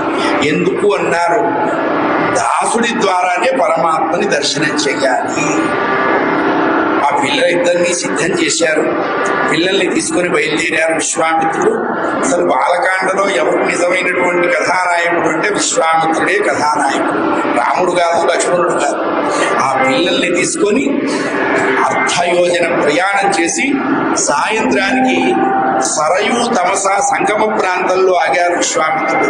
బల అతిబల అనేటువంటి రెండు విద్యలను ఉపదేశించి ఆ రాత్రి ఒక చక్కటి వనంలో వాళ్ళకి విశ్రాంతి ఏర్పాటు చేసి లేత పచ్చిక చిగుళ్ల పరుపు, కందమూల దుంపలు భోజనం. వాళ్ళు సూర్యవంశపు రాజకుమారులు, ఏనాడు సూర్యుడిని చూడలేదు. ఇక్కడ అవే గతైంది. ఎందుకు చెప్పారు అన్నారు? నాన్న, ఏది ఎక్కడ దొరికితే భగవత్ప్రాప్తంగా ఉంటే వాడికి దుఃఖం లేదురా అని చెప్పడం కోసం చూపించారు. ఆ రాత్రి శయనించారు. ఆ శయనానికి ముందు విశ్వామిత్రుడు రామలక్ష్మణుల యొక్క శోకకరుల సొగసు చూస్తూ జాగరణ చేసి తెల్లవారితే విధియుక్తమైనటువంటివన్నీ చేసుకొని రాముణ్ణి చాలాసేపు నిద్ర మేల్కొల్పాడు. ఆయన మేల్కొంటాడా? అసలు ఆయనకి నిద్ర ఉందే? భగవంతుడు నిద్రపోడు, ఆయన యోగ నిద్ర. మనకి నిద్ర, నిద్ర ఏంటి ప్రతీక అన్నారు? మరణానికి ప్రతీక నిద్ర. అందుకనే నిద్ర లేచాము అంటే మరణంలోంచి బయటకు వచ్చాము. ఒకవేళ ఆ మొహంతోనే వచ్చాం అనుకోండి, అంతకుముందు లేచిన వాడు నాయన మొహం కడుక్కో చూడలేక చస్తున్నాం, వాడు మరణంలోంచి బయటకు వచ్చాడు. పరమాత్మని కౌసల్య సుప్రజా రామ సంధ్యా ప్రవర్తతే. కౌసల్య ముద్దుల కొడుక, ఇక నటిస్తూ పడుకున్న చాలిక లే అన్నారు. వెంటనే లేచారు స్వామి. సరయు తమసా సంగమంలో స్నానం చేసి అనుష్ఠానం చేసుకొని సంధ్యావందనం చేసుకొని ఆయన వెంట అరణ్యంలో పెడుతూ ఉంటే అక్కడ ఎన్నో ప్రదేశాలు చూపించారు. బ్రహ్మ మానస సరోవరం ఉద్భవించిన చోటు చూపించారు. ఇంద్రుడు ఉత్తరాసుర సంహారంలో ఆ చెమట మలము వస్తే ఆ రెండు దేశాలుగా మలద కరుష దేశాలుగా వచ్చాయి. అదితి వామనుణ్ణి పొందటానికి తపస్సు చేసినటువంటి సిద్ధాశ్రమాన్ని చూపించారు. పరమేశ్వరుడి మూడో కన్నుకు దగ్ధమైనటువంటి మన్మధుడి యొక్క బూడిద, అదే అంగదేశము అన్నారు, దాన్ని చూపించారు. గంగానది ఉద్భవించినటువంటి ఆ ప్రాంతం ఎట్నుంచి వస్తున్నదో దాన్ని చూపిస్తున్నారు. 88,000 మంది మహర్షాదుల ఆశ్రమాలన్నీ ముందు ముందు నీకు దర్శనం అవుతాయి రామ అన్నారు. ఎంతకాలం పట్టింది అన్నారు? 14 ఏళ్ళు పట్టింది 88,000 మంది అకౌంట్ సెటిల్ చేయడానికి. సర్వనాశనం చేసింది అన్నారు. దాని పేరు కామాశ్రమము అన్నారు. అది వస్తున్నది తాటక. అదృష్టవంతురాలు. ఎందుకు అన్నారు? రాముణ్ణి చూసిన తర్వాత మరెవరిని చూడలేదని. దానికి ముందర విశ్వామిత్రుడు కనపడ్డట. నరమాంసం, అందులో కూడా పురుష మాంసం తిని బ్రతకమని అగస్త్యుడు చెప్పించాడు. అందుకని విశ్వామిత్రుడిని చూసిందిట. వీడు ఎక్కువ రోజులు ఉండడు, ఇది ఎక్స్పైరీ డేట్ అయిపోతున్న ముందు వీడి ముందర తినేయాలి.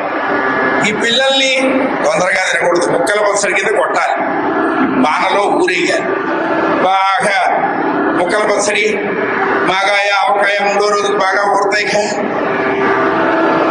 వాల్మీకి కాలంలో కళ్ళు లేదు, నారాయణదాస్ గారి కాలంలో కళ్ళు వచ్చిందిగా. దానికి కాంబినేషన్ చెప్తారు. కళ్ళుద్రా ఉన్నప్పుడు ఊరగాయ పాడము. మహానుభావుడికే తెలుసు. కళ్ళు తాగే వాళ్ళంతా బాదవాకు మీద పచ్చడి టచింగ్ పెట్టుకుంటారు. అంటే మీరు అడుగుతారు మీకు ఏమన్నా పర్టికులర్ వాళ్ళు చెప్తున్నా అంతే. అది కూడా ఎందుకు ఉన్నదో ఉన్నవాడితో వస్తున్నా, లేకపోలేక పీక్కోలే. కళ్ళు త్రాగే వాళ్ళంతా పచ్చడి నాలుగుకి రాసుకుంటారు. ఈ తాట కనుక్కున్నదిట, మంచి కళ్ళు దొరికినప్పుడు ఈ పిల్లల్ని ముక్కల పచ్చడి కింద కొట్టి బాణలో వేస్తాం కదా, ఆ పచ్చడి కొనేదా కొంతకాలం ఇచ్చారు. సాత్విక రూపంలో ఉన్న సీతమ్మను స్వీకరించారు. ఎవరు చేయగలరు అన్నారు. ఎవడు త్రిగుణాతీతుడో వాడు మాత్రమే చేయగలరు అని చెప్పారు.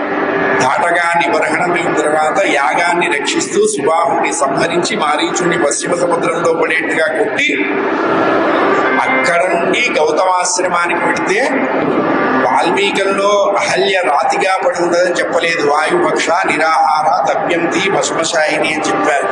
తర్వాత 28 ఆర్షరామాయణాల్లో అహల్య రాతిగా ఉన్నది అని చెప్పారు. నారాయణదాస్ గారు కూడా అధ్యాత్మ రామాయణాన్ని ఆశ్రయించారు. రామచంద్రమూర్తి పాదం ఒక రాతికి తగిలిందిట. అది కరిగింది. ఒక దివ్యమైన మహిళామూర్తిగా సాక్షాత్కరించింది. రాముడికి నమస్కరించింది. రామ సగుండవు నిర్గుండవు సజ్జన రక్షగుండవు జగము మీకు వేరుగాదు స్వర్ణమునకు సాయవలెను మీ పదం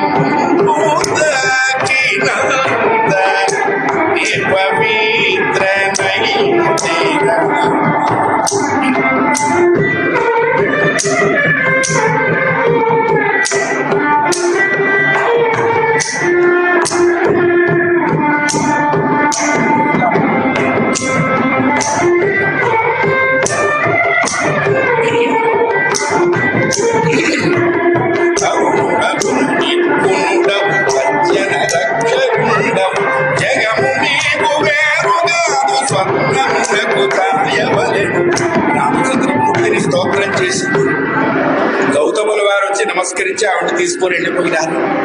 అహల్య వృత్తాంతం అంతా చెప్పారు. వీళ్ళంతా నీ యొక్క రాక కోసం ఎదురు చూస్తున్నారు రాఘవ అని అక్కడ నుండి మిథిలానగరం వైపు ప్రయాణం చేశారు. మామూలుగా వాల్మీకి రామాయణంలో సీతా స్వయంవరమని అందరినీ పిలవడం ఎక్కడా చెప్పలా. వచ్చిన ప్రతివాడికి జనక మహారాజు వాళ్ళ ఇంట్లో ఉన్న ధనస్సు చూపించాట.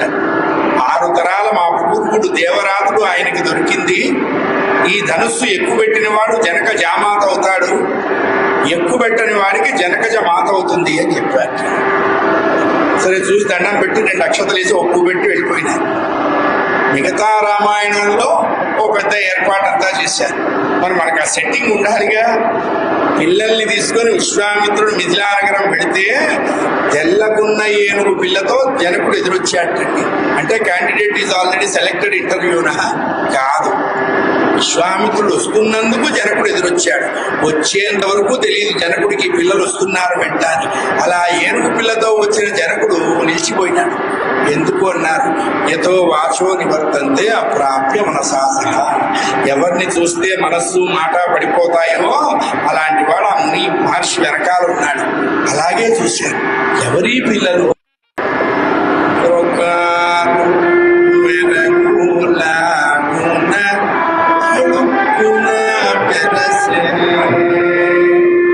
ఇలా మెరుపు మెరిసిందిరా లక్ష్మణ నువ్వు చూసావా అన్నట్టుంది. పిల్లవాడు ఊరుకోనయ్యా, మిథిలానగరం వాటర్ నీకు పట్టినట్టుంది. వచ్చినప్పటి నుంచి చూస్తున్న వెరైటీ లుక్స్, వెరైటీ టాక్స్, మెరుపులు ఊరులు అంటున్నావు. వచ్చేటప్పుడు వాతావరణ శాఖ ఆకాశం నిర్మలంగా ఉంటుందని చెప్పారు. లేదన్నయ్యా మెరవలేదు. చూడండి, ఈ పిల్లవాడు అబద్ధం చెప్పాలా, ఆ పిల్లవాడు అబద్ధం చెప్పాలా. ఈ పిల్లవాడి కనపడలేదా మెరుపు, ఆ పిల్లవాడి కనపడ్డదా మెరుపు. లేదురా మెరిసిందిరా నేను చూశాను లక్ష్మణ అన్నట్టు. అదే సమయంలో విశ్వామిత్రుల వారు వచ్చారు. ఏమిటి మెరుపులు అంటున్నావా అంటే సగం చెప్పు, నాతో ఎందుకు మారుస్తాను చెప్పబా అన్నట్టు. ఇలా ఓ మెరుపు మెరిసింది గురువు గారు అన్నారు. నువ్వు చూశావా అని అడిగారు. చూశానండి. ఆయన ఇంకా మంచి మాట చెప్పారండి. మేఘం వచ్చిన వెనుక మెరుపు రాకుండునే రాజా రామచంద్ర భగవానికి, సీతామాయికి, లక్ష్మణ స్వామికి, పవనసుత హనుమానికి, శంకర భగవత్పూజ్య పాదులకు, ఏడుకొండలవాడ వెంకటరమణ ఇదంటారులేండి. ఎందుకంటే భయం. ఆయన యుగానికి మెగా హీరో కదా. ఎవడు కొడితే మైండ్ బ్లాక్ అవుతుందో ఆడే పండుగాడు, ఆడే టింకీగాడు అంటాం. అంతే, తప్పదు. ఎవరి భయం ఉన్నా లేకపోయినా కొండలరాయుడి భయం బాగా ఉంది. ఎందుకంటే ఆయనకి ఎక్కడికెక్కడ ఇన్స్టాల్ అకౌంట్స్ అన్ని చెప్పేస్తుంటాడు. అంతా ఇన్స్టాల్ మేనేజ్మెంట్ అయింది. మేఘం వస్తే మెరుపు రాదా అన్నారు. మేఘం ఎక్కడండి అన్నారు. నీలజీమూత సన్నిప దేవుడు నీకు మెరుపు మేఘము కూడి మెరసినట్లు ఒక పరి అయ్యా నాయనా రేపు కార్యక్రమం ఉంది, వాళ్ళ పెద్దలా నిద్రపోండి అన్నారు. ఆయన చక్కగా నిద్రపోయినారు. తెల్లవారు లేచారు, మంచి అనుష్ఠానం చేసుకున్నారు. జనకుడు మంచి ఏర్పాట్లు, మంచి మంచి వస్త్రాలు, నగలన్నీ పెట్టారు అక్కడ. అవన్నీ తీసుకొని విశ్వామిత్రుడి వెంట సింహకిషోరాల్లాగా సభకి వెడితే చాలా మంది రాజన్యులు రాజులు వచ్చారు అక్కడ.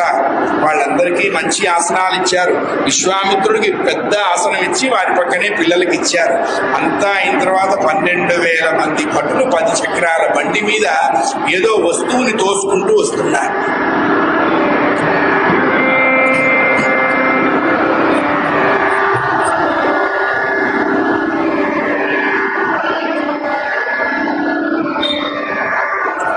కళ్ళజోళ్ళు ఉన్నవాడు తుడుచుకొని మరీ చూశారా వచ్చే వస్తువు ఏదో. నేను చూడలే. దగ్గరకు వచ్చిన తర్వాత తెలిసింది అది ఒక పెద్ద కార్ముకము, శివధనుస్సు కార్ముకం. అప్పుడు జనకుడు ఏం చెప్పాడు, మాకు 6 తరాల పూర్వుడు అయినటువంటి దేవరాత్రుడు దొరికింది. అందుకనే మనం నమ్మకంలో 5 సార్లు పరమేశ్వరుడికి నమస్కారం చెప్తాం. నమస్తే రుద్రమన్య బహుతో వైషవే నమః, నమస్తే అస్తు ధన్మనే బాహువ్యాం ఉదతేన యాతయు శివతమా శివం బభూతే ధను. శివ నీ ధనస్సుకి నమస్కారం నాయన. శివ నీ కోపానికి నమస్కారం రా తండ్రి. శివ నీ రూపానికి నమస్కారం రా. రుజంద్రావైతీతి రుద్ర అడుతుద్రావైతీ రుద్రుడని ఎందుకన్నారు? ఏడిపించేవాడు రుద్రుడ. ఎవడన్నా పోతామా? ఏడిపిస్తాడా? ఎవరిని ఏడిపిస్తాడు? మనలో ఉన్న అజ్ఞానాన్ని ఏడిపిస్తాడు, మనలో ఉన్న అహంకారాన్ని ఏడిపిస్తాడు, మనలో ఉన్నటువంటి హెడ్ వెయిట్ని ఏడిపిస్తాడు. అందుకనే ఆయన రుద్రుడు అన్నాడు.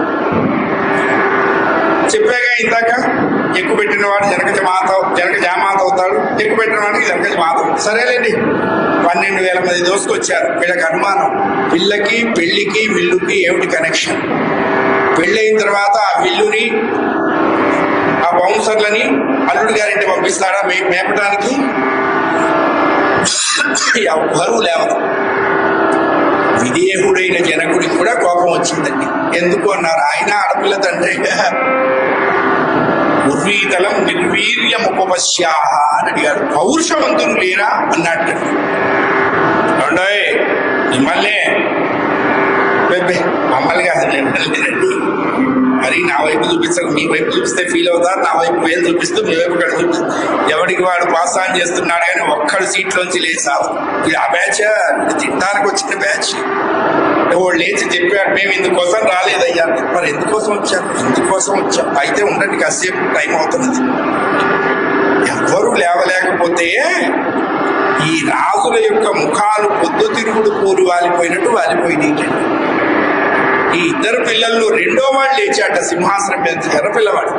విశ్వామిత్రుడు చూచాడు, వీడేదో కొంత కొన్నేరు సెట్ గా ఉన్నాడు. లక్ష్మణ కూర్చోరా, కూర్చో. నీ కూర్చోని గురుగారు. దశరథ మహారాజు గారి 2 కొడుకులు ఉంటే ముసలాయన మాట్లాడతాడా? ఎన్ని గర్సాయన రే, నీకెందుకురా? మాట్లాడినవాడు బానే ఉన్నాడు, మాటలు విన్నవాడు బానే ఉన్నాడు, మధ్యలో వాడు మాడి సచ్చారంటే ఇది. బియ్యాల వారు పోట్లాడుకుని వంటవాళ్ళ మీద ప్రమాణం చేశారు. మేము మంచివాళ్ళైతే మా వంటవాడు సావాలే, మీరు మంచివాళ్ళైతే మీ వంటవాడు సావాలి. మొత్తానికి ఎవడో ఒకడు వంటవాడు సావాలి. వాళ్ళు అనుకున్నారట, మిమ్మల్ని గోతులో పెట్టి 5 రోజులు వంట చేసి పెడితే 6వ రోజు ఇదా మాకు ఇచ్చే ఆఫరు, మేము వదిలేసి వస్తున్నా, మీరు చేసుకు సావండి వాళ్ళు చెప్పుకున్నారు. నువ్వు ఊరుకో, దీనికి ఈ ప్రోగ్రాంకి మన ఇద్దరం పనికిరా ఉన్నట్టండి విశ్వామిత్రుడు. ఎందుకు గురువు గారు? నేను ఎక్స్పైర్ అయిపోయిన మందు, నువ్వు మార్కెట్లోకి రాని ప్రొడక్ట్, మన వల్ల ఉపయోగం జరుగుతూ కూర్చో అన్నా. రాముడు లేవలేదండి.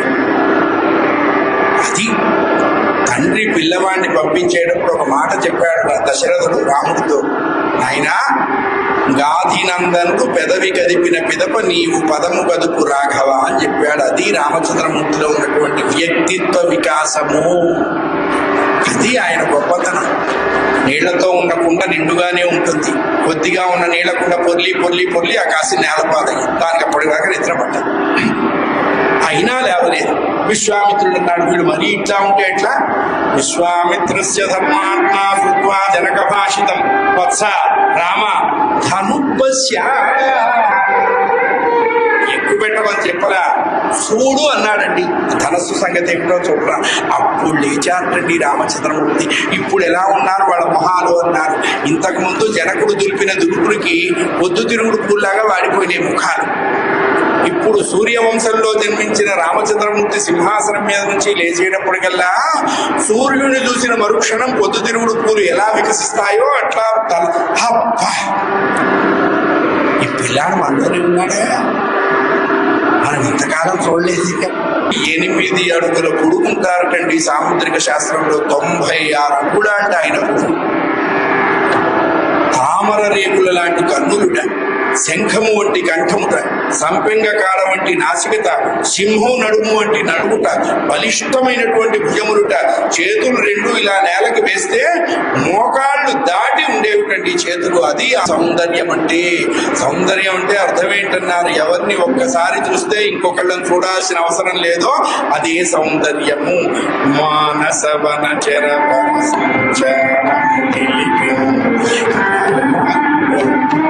కోటగంటి మయ్య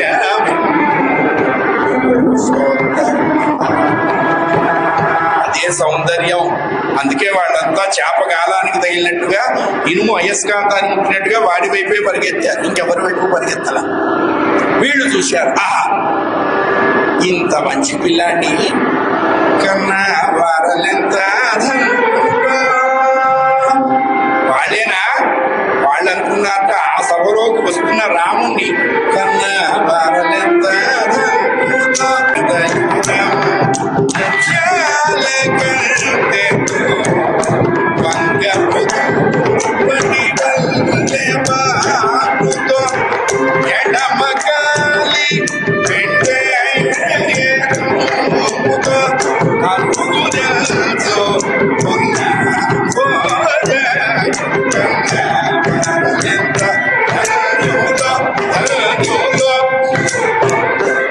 అలా స్వామి వస్తూ ఉంటే సీతమ్మ వారు గవాక్షం మీద దండ పట్టుకొని ఉంది. ఈయన అడుగులు అడిగేసుకుంటూ ఓసారి అటు చూశాడు, ఈ అమ్మాయిని అక్కడ చూశాడు, చేసుకున్నాడు ఈ పెళ్లి అని చూశారు. ఆవిడ చూసింది, ఒకళ్ళనొకళ్ళు చూస్తున్నారు, ఇద్దరు సిగ్గుపడ్డారు.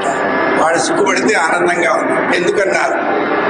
అప్పటికి ఆయన వయస్సు 17 ఏళ్ళు, ఆవిడ వయస్సు 7 ఏళ్ళు కాబట్టి వాడు సిగ్గుపడ్డ ఆనందం ఉంది. ఇప్పుడు ఒక థమ్సప్ బాటిల్లో 2 స్టాల్ వేసుకోకుండా ఒకసారి ఏం చేస్తాం? ఇవన్నీ చూస్తూ ఎట్లా బతుకుతున్నామంటే ఇంత అనుభవించాల్సిన రాత మన మహాన్ ఉంటే అంత తొందరగా స్వేచ్ఛా మరణం ఇట్స్ నాట్ పాసిబుల్. అయ్యా స్వామి వారు వెళుతూ ఉంటే సీతమ్మ వారు కూతురు, ఇంత అందమైన పిల్లవాడు ఏనాడు సూర్యుడు కూడా చూడలేదన్నారు. చాలా కోమలంగా ఉన్నాడు. 12,000 మంది కొట్లు 10 చక్రాల బండి మీద తీసుకొచ్చినటువంటి శివధనుసు ఈ పిల్లవాడు ఎక్కువ పెడతాడా? ఎక్కువ పెట్టలేకపోతే ఎట్లా? ఆ ధనస్సు ఎంత బరువుగా ఉందో. ఆవిడకి వెంటనే ఆలోచన వచ్చింది, మగవాడు ఎంత గొప్పవాడైనా ఆవిడ ముందు బిల్ కలెక్టరేగా. అందుకే మన కోపంలో 2 సంప్రదాయాలు ఉంటాయి. ఒకటి చిదంబరం, రెండవది మధురై సంప్రదాయం. ప్రతి మగవాడు ఏమన్నా అంటే వాడు ధైర్యంగా చెప్పే అబద్ధం ఏంటంటే అసలు నా మాటకు ఎదురు చెప్పడమే ఇది పచ్చబద్ధం. వాడి మాట వినేది లేదు, చచ్చేది లేదు అనుకుంటారు. ఆడవాళ్ళని అడగండి ఏదన్నా విషయం, వెంటనే అమ్మో మీ అన్నయ్య గారిని అడగాలి వదినా, అది పచ్చబద్ధం, అడిగేది లేదు, చచ్చేది. అన్నయ్య బాగులోతున్నాయి అయినా వెళ్ళిపోతుంది. చిదంబర సంప్రదాయం అంటే ఏమిటంటే అక్కడంతా నటరాజస్వామి వారి హవా. ఆవిడకేం పాపం ఇండిపెండెన్స్ డే లేదు, అయినా ఆవిడే పాపం డొమెస్టిక్ వైలెన్స్ అవేమి అప్లై చేయలేము ముగ్గురు మీద. ఏదో ఆకాశీకో చీరగట్టుకోని ఆ గుప్పెడన్నా ఆ ముగ్గురికి పెడుతూ ఆయన తిన్న తర్వాత ఆ మిగిలింది ఉపశేషంగా తింటూ ఏదో సంసారం నడుపుకొస్తున్న మంచి ఇల్లాల. వైట్ ఆపోజిట్ మధురైలో అంతా మీనాక్షి అమ్మవారి హవా.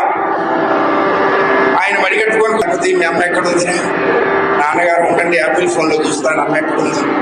వెంటనే ఆయన ఆ యాపిల్ ఫోన్ చూస్తాడు. ఆవిడ తంగమాలిగ జ్యువెలరీ షాప్లో ఉంది. నాన్నగారు రాముడు మావి పెళ్ళి వస్తున్నదని అమ్మ తంగమాలిక వెళ్ళింది. వెళ్ళిందిరా 3 కోట్ల కొన్నట్టుగా మెసేజ్ వచ్చింది, మీ అమ్మ రాలేదు ఇంకా, ఎక్కడుందో చూడ. ఆవిడ ఎందుట నాకేంటి వదినా? అమ్మ నాయన ఆడపడుచులతో ఇదే ప్రమాదం. సరిగ్గా ఈ సమయం చూసి అడిగింది. ఏం చెయ్యాలో తోతల 7 ఏళ్ళండి ఆ తల్లికి. ఆవిడికి ఆయనకి 10 ఏళ్ల వారం ఉన్నది, సీతమ్మ వారికి రామచంద్రమూర్తికి. వెంటనే ఆవిడ అన్నది, ఓ తల్లి, ఈ పిల్లవాడు పిల్లెక్కు పెడితే భవిష్యత్తులో 14 సంవత్సరాలు బ్రహ్మచర్య దీక్షతో నిన్ను ఉపాసిస్తాను అని వేడుకున్నది అమ్మవారు. అందుకే ఆవిడ కూడా 14 ఏళ్ళు తప్పలేదు, కోరుకోందే ఎవరు. మన ఫండ్ మెచ్యూరిటీ వచ్చిన తర్వాత మెసేజ్ వస్తుంది, మీ ఫండ్ మెచ్యూర్ అయ్యింది అని. అంతే, మనం మర్చిపోతాం, వాళ్ళు మర్చిపోతాం. వెంటనే రామచంద్రమూర్తి శివకార్మికాన్ని ప్రదక్షిణం చేసి ఆ ధనస్సు చేత్తో తీసుకుంటే వెండు పుల్లలాగా పైకి వచ్చిందిట. నారి సారించమన్నాడు, ఎక్కువ పెట్టమన్నారు. ఎక్కువ పెడుతున్న సమయంలో ఏమైంది అన్నారు, పెళ్ళు మనే విల్లు గంటలు కళ్ళు మనే గుబిల్లు మనే గుండె రూపులకు చల్లు మనియ జానకి దేగం. సీతారామచంద్ర భగవానికి పిల్లు పెళ్ళమన్నది, గంటలు గల్లుమన్నది, రాజుకుండకు పిల్లమన్నది, సీతమ్మ ఓడు గల్లుమన్నది. అందరూ ముచ్చిపోయినారు. ఎవరు మేల్కోలేదా అన్నారు. మెయిన్ వాళ్ళు మేల్కున్నారయ్యా. ఎవరా మెయిన్ అన్నారు. రామచంద్రమూర్తి, లక్ష్మణస్వామి, విశ్వామిత్రుడు, జనక మహారాజు, సీతమ్మ తల్లి, అహల్య, గౌతముల కుమారుడైనటువంటి శతానంద మహర్షుల వారు, జనకుడి పురోహితుడు, వీళ్ళే మేల్కున్నారు. కాసేపు అయిన తర్వాత ఆ డిజాస్టర్ అదంతా క్లియర్ అయిపోయింది. వీళ్ళంతా కళ్ళు తెరిచారు. ఇప్పుడు క్యాండిడేట్ మారాడు. మొదట విడిచిన నల్లవాడు వచ్చి సీట్లో కూర్చున్నాడు. వెనకాల వచ్చిన ఎర్రవాడు 2 ముక్కలు చూపిస్తున్నాడు ఆడియన్స్. మా అన్నయ్య పిలిచాడు, ప్రళయం రాలేదు, సునామీ రాలేదు, ఇదో ముక్క ఇదో ముక్క. సీతమ్మ వారు గబగబా వచ్చిందిటండి రామచంద్రమూర్తి మెళ్ళో మాల వేయటానికి. ఆయన ఇలా నిలబడి ఉన్నాడు. ఎంతసేపటికి తల వంచల. ఆవిడ చూసింది, పిల్లాడేమి బిడ్డా ఉన్నాడు, తల వంచితే కదా నీ మాల వేయాలి, ఈ పిల్లాడు తలే వంచట్లేదు, ఏం చెయ్యాలరా దేవుడా అని విశ్వామిత్రుడు ఛానల్ దొరికింది. గురువుగారు అంది. వెంటనే విశ్వామిత్రుడు వచ్చి, ఏమ్మా ఏమైందే? చూడండి గురువుగారు, ఎట్లాంటి శిష్యుడిని తెచ్చారు మీరు. ఏమైందమ్మా? తల వంచలేదు గురువుగారు, వంచితే కదా నేను దండ వెయ్యాలి అది అమ్మవారు. ఎందుకు అన్నారు, భగవంతుడు మనకు అందటం కొంచెం ఇబ్బందిగా ఉంటే వెంటనే గురువుని పట్టుకుంటే భగవంతుడిని అందిస్తాడు, అది విశేషం. వెంటనే విశ్వామిత్రుడు, మై హూనా చింతా మత్ కరో బేటీ, మై హూనా అంటూ ఆయన రాముడు అన్నారు. ఏం గురువు గారు ఉంచారా? వేసాయి. దండ వెయ్యబోతే ఆపు సీత అన్నారండి రామచంద్రమూర్తి. ఇది రామచంద్రమూర్తి యొక్క వ్యక్తిత్వము. ఉన్నదాన్ని త్యాగం చెయ్యాలి, అది విశేషం.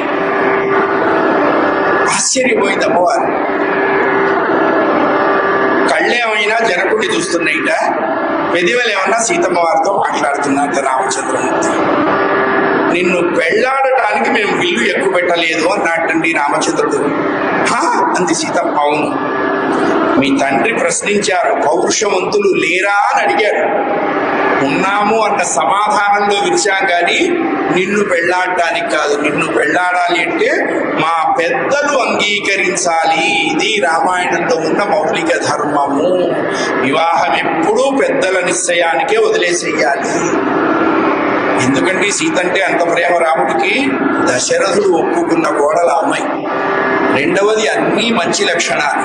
మూడవది సౌందర్యము. రామచంద్రమూర్తి సౌందర్యానికి ఇచ్చినటువంటి ప్లేస్ 3వ ప్లేసు.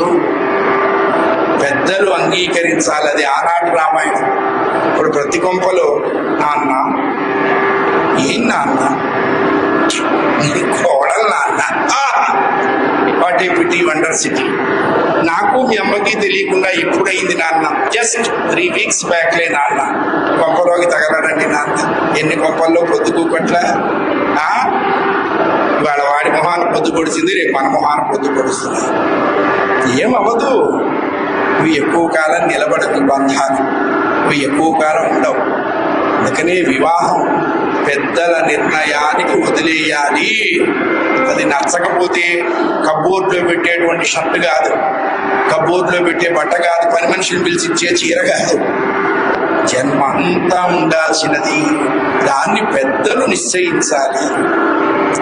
జనకుడు మహదానందపడ్డాడు. అందు ధీరుడే కాదు గంభీరుడు కూడా అనుకున్నాను. సముద్రం మధ్యలో చాలా ప్రశాంతంగా ఉంటుందంటే సముద్రం మధ్యలో అలలు ఉండవు, అలలన్నీ గట్టు దగ్గరగా ఉంటాయి. అంత గంభీరుడు ఆయన. వెంటనే జనకుడికి దశరథుడికి కబురు పంపాడు. ఈ ముక్కలు ఎత్తాడు కదా, వీళ్ళు చూసేటప్పటికల్లా ఆయనకు అనుమానం వచ్చింది. మన కొబ్బల్లో సోరై పెళ్లిలోనే పేరై కుప్పనైనా చేసేస్తుంటాం. అవే ఖర్జూరపకాయలు, అవి ఏంటి కొబ్బరి చిప్పలు మన ఎక్కడ తెస్తాం. తమ్ముడైన కుశధ్వజుడికి కబురు పంపాడు. ఆయనకు 2 ఆడపిల్లలు ఉన్నారు. సూర్యవంశంలో మగపిల్లవాడి పెళ్లికి పట్టపు దేవేరుడు వచ్చేటువంటి సంప్రదాయం అలవాట్లేదు కాబట్టి కౌసల్య సుమిత్రాదులు రామచంద్రమూర్తి కళ్యాణానికి రాలేదు. దశరథుడే మంత్రి సామంత దండనాథ పురోహితులతో వచ్చారు. ఎదుర్కోలేంది బావగారు, విల్లు విడిచిన వాడి కదా అమ్మాయి అన్నారు. మరి ముక్కలైతే చూపించాడు, మరి వీడి సంగతి ఏమిటి అంటే జనకుడి భార్య పేరు సుమేధ, ఆవిడ వల్ల ఒక ఆడపిల్ల ఉన్నది. ఆ అమ్మాయి పేరు ఊర్మిళ. ఒరే భరత అలా నించో, బావగారు విను. తమ్ముడు మాండవ ఎక్కడరా, నించో. శత్రుఘ్న నించో. శృతకీర్తి నించో. దశరథుడు వణికిపోతున్నాడు. వీళ్ళింటో ఎంతమంది ఆడమలయాళం ఉన్నారు. సదరంగంలో చెప్పినట్టుగా ఎక్కడ పిల్ల ఆడినప్పుడు ఎక్కడ పిల్లలు నిలబెడుతున్నారు. వణికిపోయినాడు. జనకుడు అన్నాడు, బావగారు ఇంకా మీ దగ్గర ఉంటే బయట పెట్టండి అన్నాడు. మా దగ్గర లేరు బావగారు, అయిపోయినా. మా దగ్గర లేరయ్యా. సీతకు రాముడు, భరతుడికి మాండవి, లక్ష్మణుడికి ఊర్మిళ, శత్రుఘ్నుడికి శృతకీర్తిని ఇచ్చి రాజాపత్య పద్ధతిలో పాల్గొన శుక్ల త్రయోదశి రోజు రామచంద్రమూర్తి వివాహం అయింది. కృష్ణ పరమాత్మ వివాహం కూడా పాల్గొన మాసంతోనే అయింది. ఎందుకు అన్నారు, మామిడికాయల మంచి పాల్గొనం పయ్యే. అప్పుడే వస్తుంటాయి మామిడికాయలు, బాగుంటాయి, రుచిగా ఉంటాయి. ఇప్పుడున్నటువంటి కార్బైడ్ మామిడికాయలు ఎప్పుడూ రుచి చావో కాబట్టి మన బతుకులాగానే ఉంది. ఎండి అకాకిలై పాల్గొన మాసంలో పెళ్ళయింది. చక్కగా తలబరాలు పూసుకున్నారు. శంకర భగవత్పాదులు వారు ఇక్కడ మంచి శ్లోకం చెప్పారు. జానక్యా కమలామలాంజలి పుడే యా పద్మరాగాయిత యస్తా రాఘవ మస్తకే చ విలసత్కుంద ప్రసూనాయిత. అమ్మవారి చేతిలో ఉన్న ముత్యాలు పద్మరాగాల్లాగా ఉన్నాయి. నిజంగా పద్మరాగాల అన్నారు. అమ్మవారి చేతులు ఎర్ర తామరలాగా ఉండటం చేత అవి అలా ఉన్నాయి. అక్కడ నుంచి రామచంద్రమూర్తి శిరస్సును పెడితే అవి మల్లె మొగ్గల్లాగా ప్రకాశించినట నెత్తి మీద. అక్కడి నుంచి ఒంటి మీద ఇంద్రనీలమణులలాగా భావించినట. అర్థం ఏమిటన్నారు, సత్వ రజస్తమో గుణాలు రామచంద్రమూర్తి యొక్క శరీరంలో తమ ప్రభావాన్ని చూపించాయి, కానీ వాడికి ఆ ప్రభావం లేదు. అలా వివాహం జరిగింది. పరశురాముడి అవతార పరిసమాపనం తెలియజేస్తూ వైష్ణవ ధనస్సుని స్వీకరించారు. కొడుకులతో కోడళ్లతో దశరథుడు అయోధ్యా నగరం చేరితే కులకాంతలైనటువంటి కౌసల్యా సుమిత్రాదులు చక్కగా నూతన వధూవరులకు మంగళ నీరాజనాలిస్తూ గృహప్రవేశం చేయిస్తున్నారు. ఈ చక్కని అవకాశం నాకు కల్పించినటువంటి పెద్దలు సముద్రాల వెంకట నరసింహాచార్యులు గారు, ఎస్విఎన్ ఆచార్యులు గారు నేను సేవ చేసుకున్నాను. వారికి చక్కటి వాద్య సహకారం అందించిన విద్వాంసులకి, సరస్వతీ మూర్తులైన మీ అందరికీ కూడా మరొక మారు నమస్కరిస్తూ, వస్తున్న నూతన దంపతులకు మంగళం ఇవ్వటం మన ధర్మం కాబట్టి రామచంద్రాయ జనకరాయ మనోహరాయ కౌసలేశాయ మందహాసజా సపోషణాయ మాసవాది విమల రూపాయ విబుధ వేదాంత వేద్యాయ పూత చిత్త శుభ్రకాయ రామదాసాయ మృదుల హృదయ కమలవాసాయ స్వామి భద్రగిరి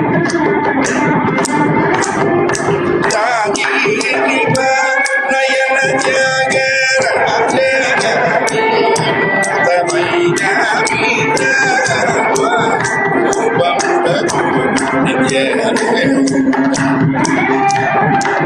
గణం కోసలేంద్రాయ మహనీయ గుణాత్మనే